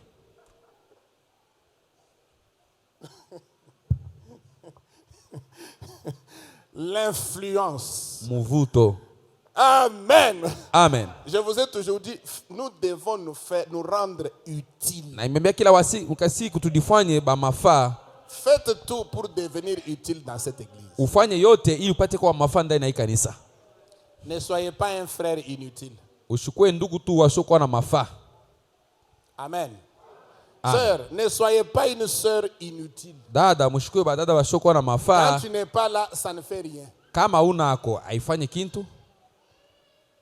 Mais sois une sœur, quand tu n'es pas là, on sent qu'il y a un vide. Upate kuwa dada moyo kama unako, tunaona ya kwamba mtu mwanako. Amen, amen. Amen. Amen, amen. Amen. Et tu peux te rendre utile. Unaweza kujifanya wa mafaa. Même par ton amen à l'église. Hata kwa amina yako ndani ya kanisa. Même par ton comportement. Hata kwa mwenendo yako. Par tes cantiques spéciaux. Mimbo yako ya kipekee. Même par ton sourire. Hata kucheko kyako. Quand on prêche la parole. Wakati bana hubiri neno. Peut-être que tu ne fais pas beaucoup de bruit. Saa zingine ufanye kelele mingi. Tu souris seulement. Huku nacheka tu. Et cela stimule le prédicateur. Ile inamsukuma mhubiri. Amen. Amen. Oh, que Dieu nous aide. Mungu atusaidie. Amen, amen. Amina. Il dit ceci. Anasema hivi. Quand ce roi, wakati huyu mfalme, devenu un grand homme, anakuwa mtu mshujaa, exerçant son influence sur Esaïe, mwenye kuleta mvuto wake yule wa et Isaya, les justes de son royaume, na yule ufalme wake, en arrivant au point où il commença à se sentir sûr de lui-même. Akafika sasa mkipimo anajisikia mwenye kujieneza peke yake. Et c'est là que vous commettez votre faute. Ndio pale sasa mnafanya kosa yenu. C'est là que tant d'hommes justes mordent la poussière de la honte. Ndio pale sasa watu wa mingi wanauma mavumbi ya aibu. Mordent la poussière de la défaite. Kuuma mavumbi ya kushindwa. Parce qu'ils commencent à se sentir sûrs d'eux-mêmes. Banaanza kujisikia benye kueneana. Hey, ça c'est un grand enseignement. C'est une très grande leçon. Hii ni mafundisho mkubwa. Cela est arrivé à Ozias. Ilimfikia Uzia. Cela peut aussi t'arriver. Inaweza kukufikia tena. Quand tu arrives au point où unafikia mkutaya kusema, tu sens que tu es maintenant sûr de toi-même. Unajisikia kusema hapa wewe mwenyewe uneneana tu. Dieu t'a béni suffisamment. Mungu anakubariki vya mingi que tu n'as plus besoin de lui. Au mtafute tena Mungu. Tu ne le recherches plus hauna naye tena lazima avant de faire quoi que ce soit. mbele ya kufanya chochote. Tu penses que tu as tellement vécu longtemps pour Dieu que tu peux maintenant faire ton choix sans le consulter. Unawazia sema unaishi muda mrefu ndio wa Mungu, sasa unaweza kufanya mambo yote bila kumuuliza. Vous commettez votre faute. Ndio pale sasa mnafanya kosa. Et quand vous commettez cette erreur, Wakati unafanya ile kosa, vous mordez la poussière de la honte. unauma mavumbi ya aibu. Vous devez toujours vous souvenir de Dieu. Unapaswa kila wakati kumkumbuka Mungu. Même si Dieu vous élève plus Hata haut, kama Mungu anakuinua juu kabisa, au point qu'il t'a béni, ta réputation est connue mondialement. hata anakubariki, sifa yako inaenda dunia yote mzima, Reste toujours humble. bakia paka mnyenyekevu. Recherche toujours ton créateur. Tafuta kila wakati muumbaji wako. Mets toujours Dieu d'abord. Umweke Mungu mbele ya yote, Tout ce que tu fais. kubyote unafanya. Avant de voyager, oh Seigneur, je voyage. Mbele ya kusafiri, Bwana nasafiri, Précède-moi. nitangulie. Je ne connais pas là où je vais. Sijue kwenye ni kunaenda, Je ne sais pas comment je vais voyager. sijue ngisi kani nitasafiri, Mais accompagne-moi, Seigneur. lakini nisindikize Bwana. Sans toi, je ne peux rien. Bila wewe siwezi kufanya chochote. Ce sentiment d'humilité, Ile nia ya kujishusha c'est ce que Dieu honore. ndio kile Mungu kunaheshimisha. Ce sentiment-là, Nia ile où tu te sens toujours, surtout vous les chauffeurs, zaidi mwe ba dereva, vous pouvez tellement vous habituer au volant. unaweza kuzobelea sana kutembeza. Non, moi je suis un grand chauffeur. Mie niko dereva mkubwa. Non, il n'y a pas de grands chauffeurs. Hakuna wadereva Il wakubwa, n'existe pas de grands chauffeurs. akuikalake wadereva Le wakubwa. seul grand chauffeur, c'est Jésus-Christ. Dereva mkubwa ni Yesu Kristo. C'est lui qui nous protège. Yeye ndio kunatuchunga, C'est lui qui nous garde. yeye ndio kunatulinda. Chaque voyage est une épreuve. Kila safari ni jaribu. Vous devez vous en remettre au Seigneur. Unapaswa kujitoa mikono ya Combien Bwana. d'accidents sont connus, même sur la ville ici? Combien d'accidents? Maajali ngapi ya msiba iko kata mtaa unaomu. Mais si vous mettez Dieu en première position, Ukimtangulisha Mungu mbele ya yote, il te protégera toujours. atakuchunga kila wakati, Il sera avec toi. atakuwa na weye. Même quand tu vas te retrouver coincé. Hata unajikuta mwenye kusongwa. Moi, une fois, je suis déjà passé au milieu de 2 tracts. Mie mahala mwisho kupita katikati ya matraki mbili. Je n'ai jamais su comment j'étais passé ce jour-là. Shia juaka ngisika nilipita mwile Il siku. y a longtemps, là, quand j'étais encore dans les affaires. Ni kusha kukawia, nilikuwa ningali Je biashara. venais de Lusaka. Natoka kulusaka, C'est pas, c'était comment? C'était le soir. Hein? sijue ilikuwa kama ni magharibi, J'étais au volant. nilikuwa natembeza, Un track venait. truck moja ilikuwa nakuya. Dans le sens. En Zambie, on conduit à gauche. Hein? Kule kuzambia kuna natembea kushoto, Oui, on se passe comme ça. unapitishana vile. Je trouve un track stationné devant moi Nakuta truck yenye kusoma mbele yangu. et un autre track qui vient dans le sens opposé. Ingine kuna kuya kungambo ya pili. Et je me suis retrouvé au milieu. Nikajikuta Je suis katikati, passé entre les 2 tracks nikapitia katikati ya matraki mbili sans comprendre comment je suis passé. bila kuelewa ngisi kani J'ai dit nilivuka. ça, Nikasema hii c'est la main de Dieu. ni mkono ya Bwana. Sinon, j'allais échouer dans le track de devant. Sio vile niliweza kwenda kuishia paka mwile Et track ya l'histoire kumbele. s'arrêtait là-bas. Mambo inasimamia pale. Ou alors, si je faisais une erreur, Au kama l'autre nilikotola. track qui venait dans le sens opposé me ramassait. Hii ingine ilianza kwa ngambo ya pili pasho kunibeba. Nous devons toujours mettre Dieu devant. Tunapaswa kila wakati kumtangulisha Mungu mbele ya yote. Dans tout ce que, surtout vous les motards. Zaidi mwewe wenye kutembeza S'il y a des mapikipiki. frères motards ici, Kama kwa banduku wenye kutembeza vous pikipiki devez hapa. beaucoup prier. Unapaswa kuomba Vous mingi remettre entre les mains de Dieu. kujitoa mikono ya Les Mungu. motards, on les écrase tous les jours ici. Bamanse bawiko na baua kila siku. On les écrase. Biko na baua kila siku. Il n'y a pas que les motards. Même vous qui vous faites transporter par les motards, Hata mwe benye biko na mibeba kwa vous ba devez beaucoup mapikipiki. prier. Unapaswa kuomba sana. D'abord, les motards, la plupart des motards sont des païens, Ba kwenye kutembeza pikipiki ba kwanza ni bapagano, des ivrognes, balevi, des fumeurs de chanvre, benye kuvuta bangi. des gens qui ne respectent aucune règle. Batu benye abeshimie kanuni hata Ils ne moya. connaissent même pas le code de la route. Abajua hata neno siri ya ndia. Et toi, une chrétienne, une fille de Dieu, un fils de Dieu, tu te fais transporter par un délinquant. Weye mwana wa Mungu banakubeba kwa huyo kuwayawaya huyu. Tu mets ta vie en danger. Maisha yako katika hatari. Et par conséquent, il faut prier avant de monter. Kwa ile napaswa kuomba mbele ya kupanda pa ile pikipiki. Amen. Vous Amen. choisissez souvent les motos parce que c'est rapide. Mnapendaka pikipiki njuko nenda haraka. Mais c'est aussi à haut risque. Na hiyo pia iko na hatari nyingi. C'est rapide mais à haut risque. Iko ya kwenda haraka lakini iko na hatari mingi. La manière dont je vois les motards conduire même sur la ville, c'est grave. Namna ba pikipiki biko natembeza hata mmuji ni hatari. Et toi aussi, tu penses que il te transporte, il ne te transporte pas gratuitement. Tu payes. Wewe unaona sasa iko na kubeba ya bure, si makuta kunalipa avant de monter. Mbele ya kupanda. Souviens-toi. Mkumbuke de ton créateur. Mumbadi wako. D'abord. Mbele ya yote.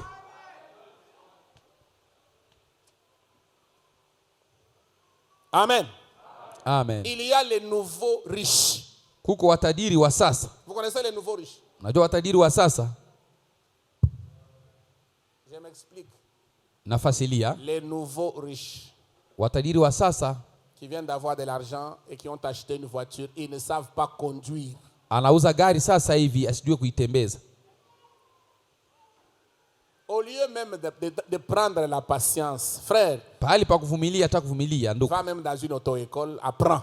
Uende kwa mashule ya kujifunza unajifunze. J'ai acheté la voiture, je dois conduire, frère. Sawa vile nauza gari mimi napaswa pa kutembeza. Il conduit un véhicule dramatique avec les deux pieds. Kuna tembeza ile gari ya dramatique na miguu yote mbili. J'ai connu un cas comme ça, un frère qui ndugu moya il a acheté sa voiture, je ne sais pas comment il a roulé, il l'a amené jusque chez moi. Aliuza gari yake anaitembeza tu ngisi kile nifika na kwangu. Tu sais conduire? Dis oui. Unajua kutembeza? Ndio. OK, j'ai prié pour la voiture, c'était une petite nikaombea gari ilikuwa ni Swift Suzuki. Je suis même sorti, j'ai fait des manœuvres, je suis rentré, natoka na ipima narudia. J'ai dit OK, ça va, j'ai prié, maintenant tu peux partir. Na ukombea sasa unaweza kwenda.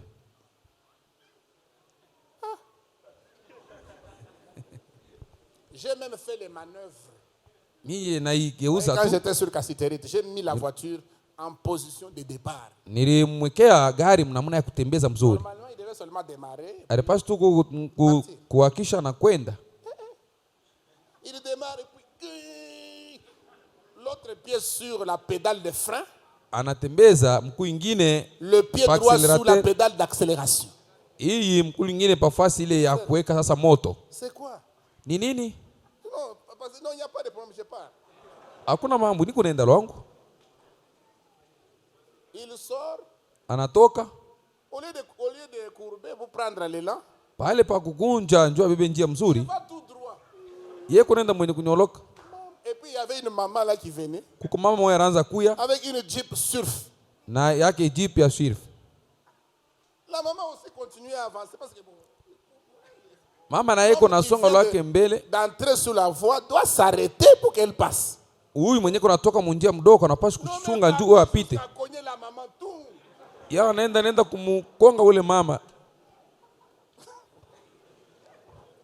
Dommage. Kwa heri. Seulement un peu de gratinure. Ile gari alikuwa anabika sana, iruparuka tu kidogo. J'ai dit frère, anaingia mgari yake. Tu sais conduire? Ndugu, unajua kutembeza? Montre-moi d'abord, enlève d'abord. Je regarde les pieds comme ça. Tosa kwanza niangalie nikuone hivi mikuli yote mbili kule ngambo. Tout ça vous allez toujours demander au pasteur de prier pour ça. Hii yote na ya hivi mtamwomba mpaka pasteur aombe. Pasteur prie pour que je ne fasse pas d'accident avec des choses comme ça. Pasteur omba ndio tufanye maajali ya msiba na mambo kama ya hivi. Ne donnez pas au pasteur du travail inutile. Hapana kumpa pastori kazi ya dans une auto-école. Aujue kubulula wende kwa auto-école. Et puis c'est différent quand tu fais des courses dans la ville et quand tu dois t'engager sur une longue route. Mbenye kuachana. Tu dois aller à Likasi, tu dois aller à Kasumba. C'est différent. Ni benye kuachana kama unatembeza hapa town na wakati unaenda mbali. C'est différent. Ni benye kuachana. Comme je vais à la Rouachi, je vais à Sawa vile naendaka Kuruashi. Je peux aller à Kolwezi. Nisha kuja nawezi kwenda hata Kolwezi. Utajikuta ushakwenda mpori.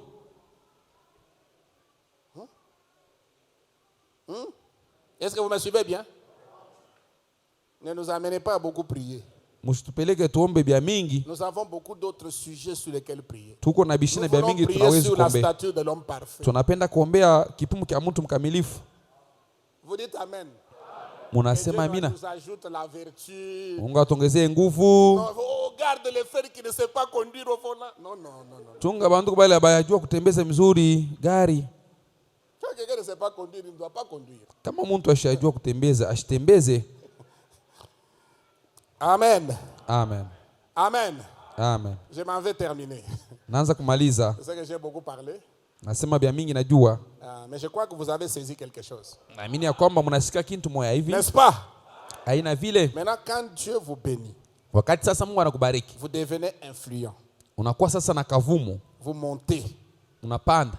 Et Dieu vous fortifie. Mungu anakutia nguvu. Il vous fait prospérer. Anafanya ustawi. Maintenant, faites très très attention. Kama ni vile sasa usopoke sana. C'est là que le diable, ndio kule shetani, le démon d'orgueil, mpepo wa kiburi, n'est plus loin de vous. ashina mbali na wewe. Il commence à tourner. Anaanza kuzinguluka. Et c'est ce qui est arrivé à Ozias. Ndio ilimfikia huyu Ozia. Il s'est senti très sûr. Anajisikia na hakikisho ya yeye mwenyewe. Quand quelqu'un est très sûr, même sa prière change. Kama mtu anajineza, maombi yake yanabadilika. Quand on dit non, veille de prier, oh non, mais moi je prie chaque jour. Makesha ya maombi hapana, mimi naombaka kila siku. Qu'est-ce que je vais aller dire à Dieu dans toute une nuit? Nitaenda kumwambia Mungu nini busiku bote buzima? Vous avez besoin d'un nouvel essence, allez prier, allez prier. Munataka mzalika mara ya pili, muende mkaombe. Nous sommes les anciens. Si tukubazee. Quand seulement dit Seigneur Jésus, la colonne de feu descend. Nikisema tu Bwana Yesu, kunzo la moto inashuka. Tu deviens sûr de toi-même. Unakuwa na uhakika wa wewe peke yako. Sache que la chute n'est pas loin. Jua ya kwamba kuanguka kuna mbali. C'est là que beaucoup de gens mordent la poussière de la honte. Ndio pale watu wa mingi wanauma mavumbi ya aibu. Même si Dieu vous bénit. Hata kama Mungu anakubariki. Même s'il vous élève. Hata anakuinua. Même s'il vous amène au sommet d'une montagne. Hata anakupeleka chongo ya mulima. Mon frère et ma sœur. Ndugu yangu na dada yangu. Souvenez-vous toujours de votre créateur. Kumbuka kila wakati muumbaji wako. Mettez toujours Dieu premièrement. Umutangulishe Mungu mbele ya kila kitu. kitu. Là au sommet, Seigneur. Hata kule kunchongo, Bwana, fais-moi grâce. Nijalie neema. Tu m'as béni, j'ai beaucoup d'argent. Unanibariki, niko na makuta mingi sasa hivi. J'ai $100,000, j'ai $200,000. Nina $100,000 wala $200,000. J'ai beaucoup d'argent. Niko na fedha mingi. Mais lakini garde-moi, Seigneur. Nichunge Bwana. Humble. Mnyenyekevu. Je ne veux jamais être sûr de moi-même. Sipende nikuwe na uhaki wa mimi peke yangu. Tu es mon Dieu. Huko Mungu wangu. Conduis-moi. Niongoze. Protège-moi. Nilinde. Sécurise-moi. Unichunge. C'est toi qui me gardes. Wewe ndio unanikinga. Moi je ne peux pas me garder. Mimi siwezi kujikinga peke yangu. J'ai besoin de toi, Seigneur. Nakutaka wewe. Même cet argent, garde-le. Hata hii makuta uichunge. Maintenant il y a l'insécurité partout, les bandits entrent dans les maisons. Na ulinzi, wajambazi wanaingia nyumbani. Chunga ile makuta Bwana. C'est ton argent. Ni makuta yako. Je ne suis qu'un économe. Mie ni mtu mwenye je ne suis là que pour gérer. Niko tu ni kiongozi. Mais c'est toi qui me l'as donné. Wewe ndio ulinipa hii makuta. C'est ça que Dieu cherche. Ndio kile Mungu anatafuta.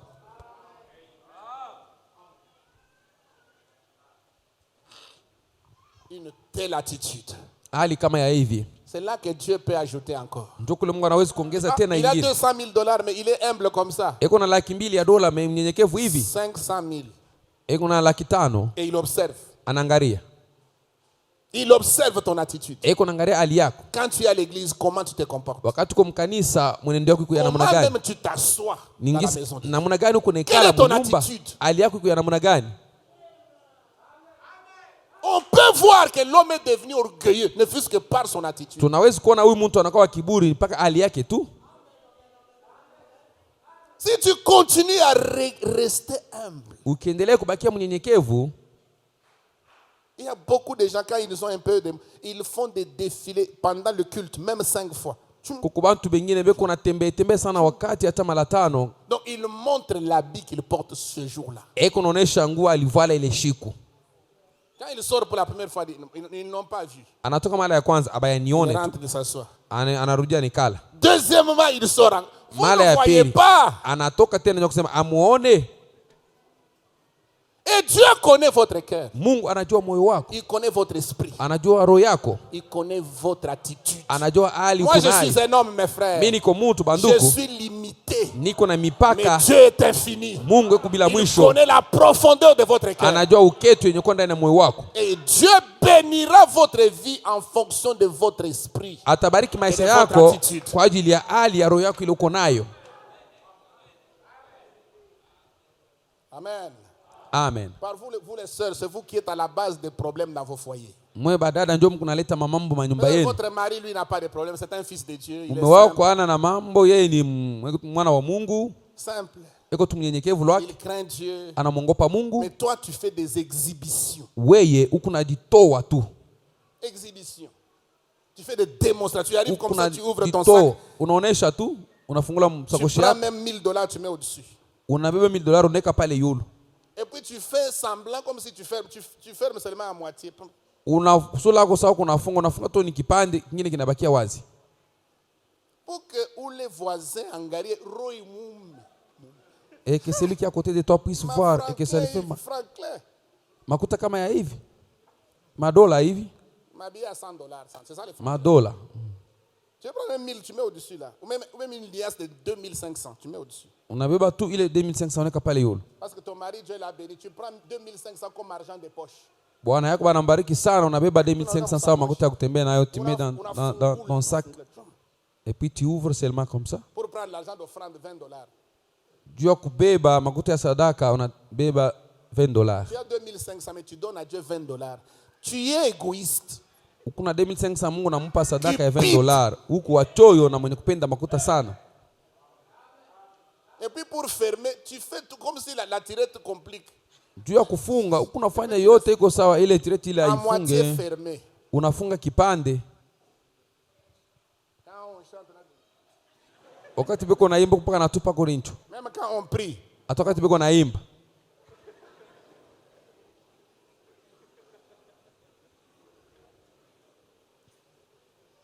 Tu te rends un mauvais service toi-même. Unajitendea vibaya peke Parce que tu yako. ne vas rien recevoir de la réunion. Hautapata kintu kumkusanyiko. On sait que Dieu vous a béni, c'est bien. Tunajua Mungu anambariki ni mzuri. Mais ici, la bénédiction que nous cherchons, Hapa baraka sisi tunatafuta c'est la bénédiction spirituelle. ni baraka ya kiroho. Et c'est ça la bénédiction qui dure. Ndio ile baraka yenyewe kuna kawia. C'est une bénédiction éternelle. Ni baraka ya milele. Parce que la bénédiction matérielle est temporaire, Baraka ya bintu iko ya muda, passagère. ya mpito. Aujourd'hui, tu peux avoir l'argent et demain, tu n'en as pas. Leo unaweza kuwa na fedha, kesho huna Et nayo. si moi j'ai Christ, Kama mimi niko na Kristo, oh, c'est au siècle des siècles. ni miaka na milele. C'est pour l'éternité, j'aurai toujours Christ. Juu ya milele nitakuwa Si paka na j'ai la Kristo. paix, Kama niko na je amani, l'ai pour l'éternité. niko na amani juu ya Si j'ai le milele. bonheur, Kama niko na c'est raha, un bonheur éternel. ni raha ya milele. Amen. Amen. C'est ce que Dieu donne. Ndio kile Mungu iko naleta Sans argent, bila fedha, sans rien payer. bila kulipa chochote. Oh man. Que Dieu nous fasse grâce. Je vais Mungu terminer vers atujalie neema. 12h30. Mtamaliza, J'ai encore 5 minutes à peu près, 5 ou 6 minutes. niko karibu dakika 5 wala 6.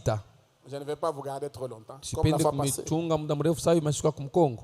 Le dimanche passé, j'ai carburé. Juma ile ripita nilisema birefu. Aujourd'hui, j'atterris déjà. Leo hapa naanza kumaliza. Donc j'aime que vous compreniez.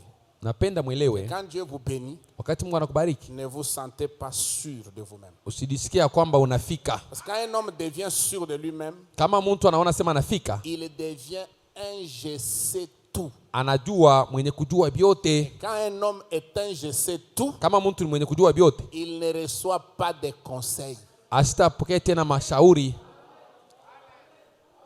Quand quelqu'un veut le... Ah non, qu'est-ce que toi tu connais? Mtu anafaa kumwambia wewe unajua nini? D'abord, est-ce que tu as déjà eu $20,000 dans ta maison? Maisha yako kupataka $20,000. Non, moi, tout ce que j'ai déjà eu, c'est au moins $2,000.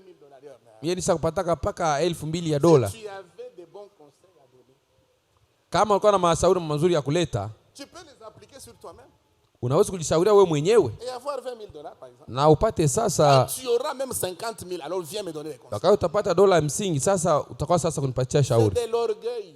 Ni kiburi. Et quand un homme se sent sûr de lui-même, Mtu kama anajisikia kusema hasa kujieneza peke yake, Dieu l'avait béni en tant que roi. Mungu alimbariki sawa mfalme. Il avait prospéré en tant que roi. Aristawi sawa mfalme. Dieu l'avait fait réussir en tant que roi. Mungu alimfanya aweze sawa mfalme. Maintenant, quand il est arrivé au niveau, il se sentait sûr. Wakati anafika mkipimo wa kusema anafika, Il a quitté sa place. akatoka pafasi yake, Il a quitté son poste de roi. anaacha pafasi yake ya bufalme, Il est allé au temple. anaenda mwekalo, Il a pris la place des sacrificateurs. anabeba fasi ya wakowani. Donnez-moi l'ascensoir. Asema nipatie ile Comme mabula Dieu m'a ile. béni, Sawa Mungu je peux ananibariki. tout faire. Naweza kufanya yote. Il a pris l'ascensoir. Anabeba ile Il est mbabula, entré dans le temple. anaenda mwekalo, Il a commencé à rendre service. anaanza kufanya kazi ya À kusoma, servir. kufanya kazi ya kutumika. Un souverain sacrificateur courageux. Kohani mkubwa wa hodari, Parce qu'il y a toujours des sacrificateurs courageux. huko bakohani benye kuwa na hodari, Qui ne craignent pas les rois. abongope mfalme, Qui ne craignent pas quelqu'un parce qu'il a des dollars. abongope muntu ndio iko na dola, Qui ne craignent pas quelqu'un parce qu'il a des maisons. abongope muntu ndio iko na manyumba. Que Dieu nous donne de tels serviteurs. Mungu atupatie batumishi kama Qui baivi, peuvent nous dire la vérité. banawezi kutuambia ukweli, Même s'il n'a pas de chaussures aux pieds. hata kama sina na bilatu kumikuu. Roi Mfalme Ozias, Uzia, tu commets un péché. huku nafanya zambi, Tu n'es pas un sacrificateur. wewe hauna mkowani. Dieu t'a béni. Mungu anakubariki, Reste dans le palais royal. rudia munyumba ya Tu kifalme. es roi. Wewe ni mfalme, Tu n'es pas sacrificateur. hauna mkowani, Reste à ta place. rudia pafasi yako, Et Dieu te bénira. Mungu atakubariki. Au lieu que Ozias s'humilie, Pahali pa Ozia alishushe, la Bible dit la colère du roi s'éclata. Biblia inasema mfalme akasirika. Un homme sûr de lui-même, Mtu mwenye kuwa na uhakika wa peke yake, on lui fait une remarque, banamuonesha shauri il n'accepte pas la remarque. ashitike ile kosa Et anafanya. en plus de cela, Kuzidi ya ile, il se met en colère. anashirika tena. Et d'ailleurs, comme vous m'avez donné ces conseils, Sawa vile mnanipatia hii shauri, c'est grave. ni hatari. Je vais faire malgré tout. Mie nitaifanya hata kama Il vinasema. est entré, il a fait le service. Anaingia akafanya ibada, Dieu est descendu. Mungu anashuka Devant l'autel, mbele ya madhabahu, la lèpre l'a frappé. ukoma ikampika Sur place, pale pale, le jugement de Dieu est tombé sur lui. hukumu ya Mungu Vous ikamwangukie. savez, quand on vous fait une remarque par un homme de Dieu et que vous vous fâchez, Bakikuonesha ngosa yako kumtumisha wa Mungu na wewe kuna shirika, comme il y a souvent des sœurs ici, on leur fait des remarques, elles se fâchent. kuku badada hapa banabambia makosa yabo, banashirika anabeba sakoshi, mimi nenda La kwangu, lèpre va te frapper. bukoma itakupika. Et dans ce temps-là, c'était une lèpre physique. Mwile wakati kwa ni bukoma bwa mkimwili, La lèpre physique. bukoma mkimwili tu, Une maladie dans la chair. magonjwa ndani ya mwili. Mais maintenant, Frère Branham dit, Sasa hivi ndugu Branham vous anasema allez avoir la lèpre de l'âme. utapata bukoma bwa nafsi, Ce n'est pas visible. haionekani na macho. Mais dans l'âme, Ndani ya nafsi tu es foutu. huku mwenye kufa, Et c'est ça que nous devons craindre. ndio kile tunapaswa kuogopa. Faites très attention, surtout quand un diacre te fait une remarque. Sopoka sana wakati shemashi anakushauria, Il te met dans l'ordre. anakuweka katika utaratibu, Et toi, tu te révoltes. wewe unatomboka, Tu te fâches. unashirika, Tu boudes. unabude bila Et tu nafasi, sors en tapant du pied. unatoka unapika mikuu. Dieu ne peut jamais apprécier ça. Mungu asiwezi kusifu ile. C'est ce qui est arrivé au grand roi Ozias. Ndio ilimfikia huyu mfalme kubwa Uzia, Il a mordu la poussière. yeye akauma mavumbi. Après l'élévation, tu peux mordre la poussière. Kisha kuinua unawezi kuuma mavumbi. Est-ce que je peux entendre un amen? Nawezi kusikia amina. Après l'élévation, tu arrives même presque au ciel. Kisha kuinua uko karibu hata na mbingu, Si tu ne fais pas attention, kama tu usopoke vas mordre la poussière. utauma mavumbi. Dieu t'abandonne. Mungu anakwacha, Tu mords la poussière. Tu manques même un 100 francs. unauma mavumbi, hauna tana 100 tu ya franc. Makuta hii monona hii makuta. L'argent ici que vous voyez, Makuta hii, baraka hii. baraka C'est une chose d'en avoir. ni kintu moja nikuwa nayo, Mais c'est une chose aussi d'en garder. kintu kingine ni kuichunga tena Le plus longtemps possible. muda mrefu. Mais si tu changes d'attitude, Dieu peut tout arracher, tout. Ukibadilisha hali, Mungu anaweza kubeba yote. Nous devons nous inspirer de tous ces leçons. Tunapaswa kuangalilia C'est pa ce hii qui fait mafunzo. qu'aujourd'hui, vous voyez des frères, ils ont l'argent, demain, ils n'en ont pas. Inafanya ndugu leo uko na makuta, kesho ana nayo. Et il commence même à chercher à emprunter $20 pour qu'il commence une activité. $20. Anaanza kwenda kukombola hata $20 ndio aanze tu kazi moya hivi. Makuta na yo kama inenda. Argent si ça part, c'est une fois pour toutes. Kama na yo inakuyaka. Si ça vient, c'est déjà venu. Comme on dit, le malheur ne vient jamais seul. Ndio wanasemaka ola iko yake peke yayo. Et aussi l'argent appelle l'argent. Makuta iko naita makuta ingine. Vous connaissez ça, non? Mnajua hili? L'argent appelle l'argent. Quand Vile Dieu commence à wanasemaka. bénir, Mungu akaanza kubariki kitu tu shisi. unabamba paka hapa unapata makuta. Là tu as l'argent. Sur les fleurs ici. Mumaua humu. Kama Mungu anakubariki. Si Dieu te bénit. C'est comme une sœur me témoignait là. Kwa sababu dada mwa alikuwa nishuhudia. Pasteur, j'étais dans les besoins. Pastor nilikuwa na katika mahitaji. C'est une sœur qui n'est pas de cette église. Hein. Ni dada sikarika wa Elle était kanisa. venue me voir à la voix de Dieu. Alikuwa kuniona kwa la voix de Dieu. Alors elle vend les combos, des sacs, les sacs d'âme. Eko nauzisha hii masakoshi ya mwanamke anatoka kubulaya. Un jour j'avais besoin d'argent. Siku moja nilikuwa nataka makuta. Je suis allé devant Dieu, j'ai prié. Naenda mbele ya Mungu mimi naomba. Seigneur, donne-moi l'argent. J'ai besoin d'argent. Bwana nipatie makuta, nataka Si tu makuta. peux me donner quand même de l'argent, c'est chaud. Kama unaweza kunipa kutu makuta ima siku. Elle est venue, je ne sais pas si c'est ici ou là. Elle a acheté un ballot de Anakuya hapa anauza ile friperie ya masakoshi. Elle est allée. Anaenda. Anafungula. En regardant dans les sacs là. Eko naangalia masakoshi. Une de ses filles qui vendait pour elle. Mmoja wa binti wake alikuwa anamuzishia. Elle ouvre un sac. Anafungula sakoshi nyingine. Elle y trouve $5,000. 5,000. Anakuta mle ndani $5,000. Elle a acheté un ballot de $200 ou $300. Aliuza ile ballon ya $200 ou $300. Dans un sac. Musakoshi moya. $5,000. Anakuta $5,000. Oh, la sœur s'écrie. Dada analalamika. Dieu a Mungu exaucé ma prière. anajibu maombi yangu. Elle a récupéré cet argent. Anabeba ile Elle makuta. est allée résoudre le problème qu'elle avait. Anaenda kujibu kwa mambo alikuwa nayo. Dieu peut vous donner de l'argent. Mungu anaweza kukupa makuta À travers seulement le travail que vous faites là. Il peut kupitia tu vous ile visiter. kazi kunafanya, anaweza kukutembelelea. Ce n'est pas ça. Haina Ça ile. dépend de l'attitude. Inaangalia hali uko nayo. Kama Mungu anafungula. Si Dieu ouvre, il a déjà Kama ouvert. Mungu anafunga. Si Dieu ferme, il a déjà fermé. Même, tu peux même venir chez l'homme dont tu es sûr. Unaweza kuata mbele kwa mtu mwenyewe mwenye kumwaminia sana. Si ailleurs j'ai raté. Hata Oui. kwa mafasi nyingine nilishindwa yeye.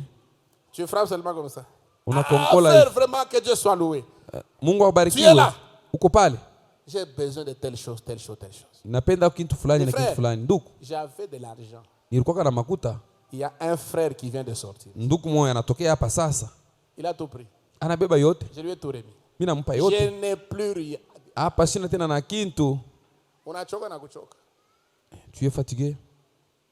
C'est pour vous dire que c'est Dieu qui bénit. Njoo kumwambia Mungu njoo C'est anabariki. Dieu qui donne.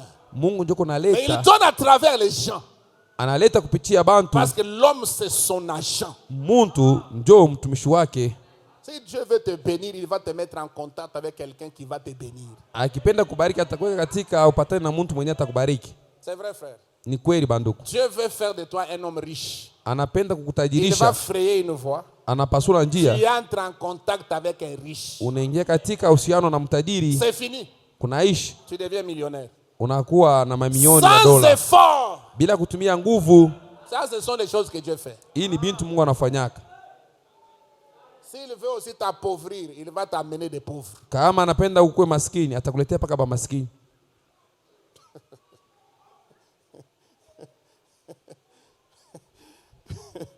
Ils ne font que prendre.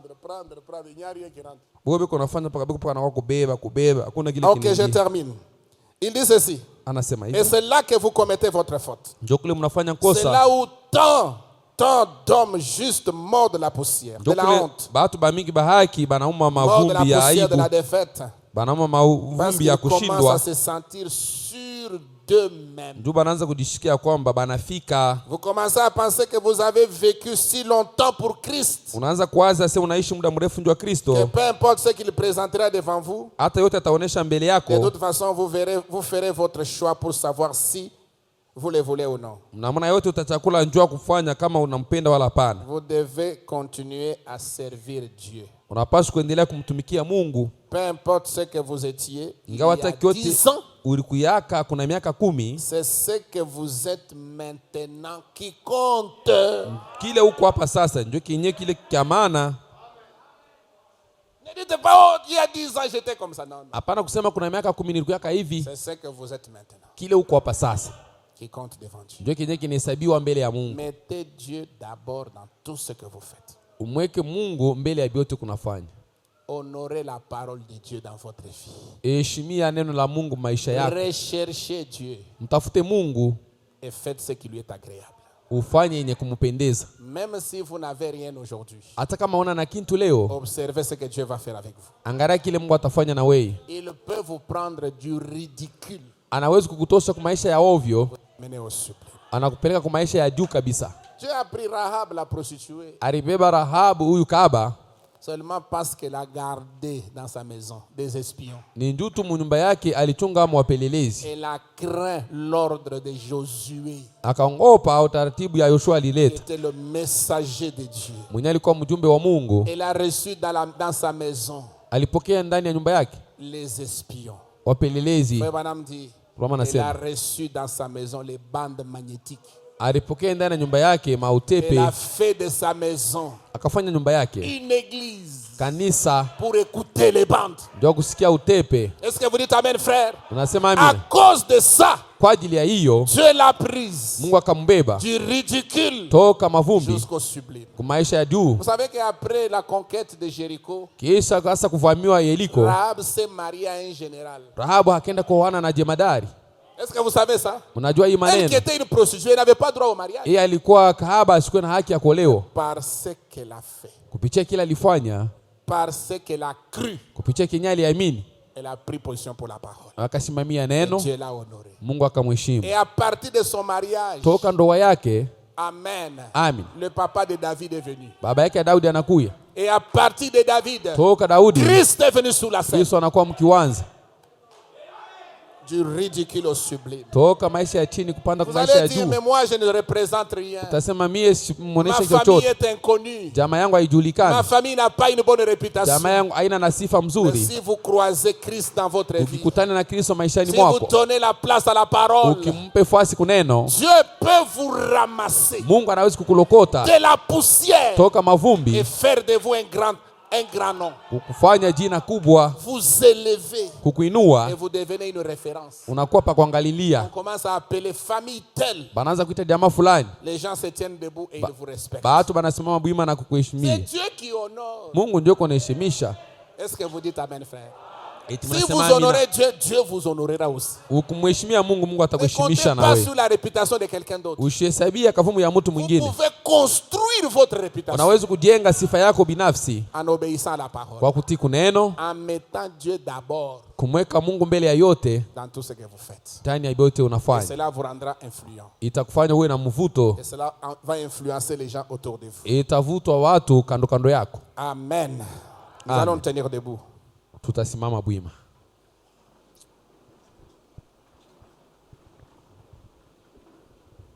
Tout est possible à celui qui croit. Yote inawezekana kwa wale naamini.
celui qui croit.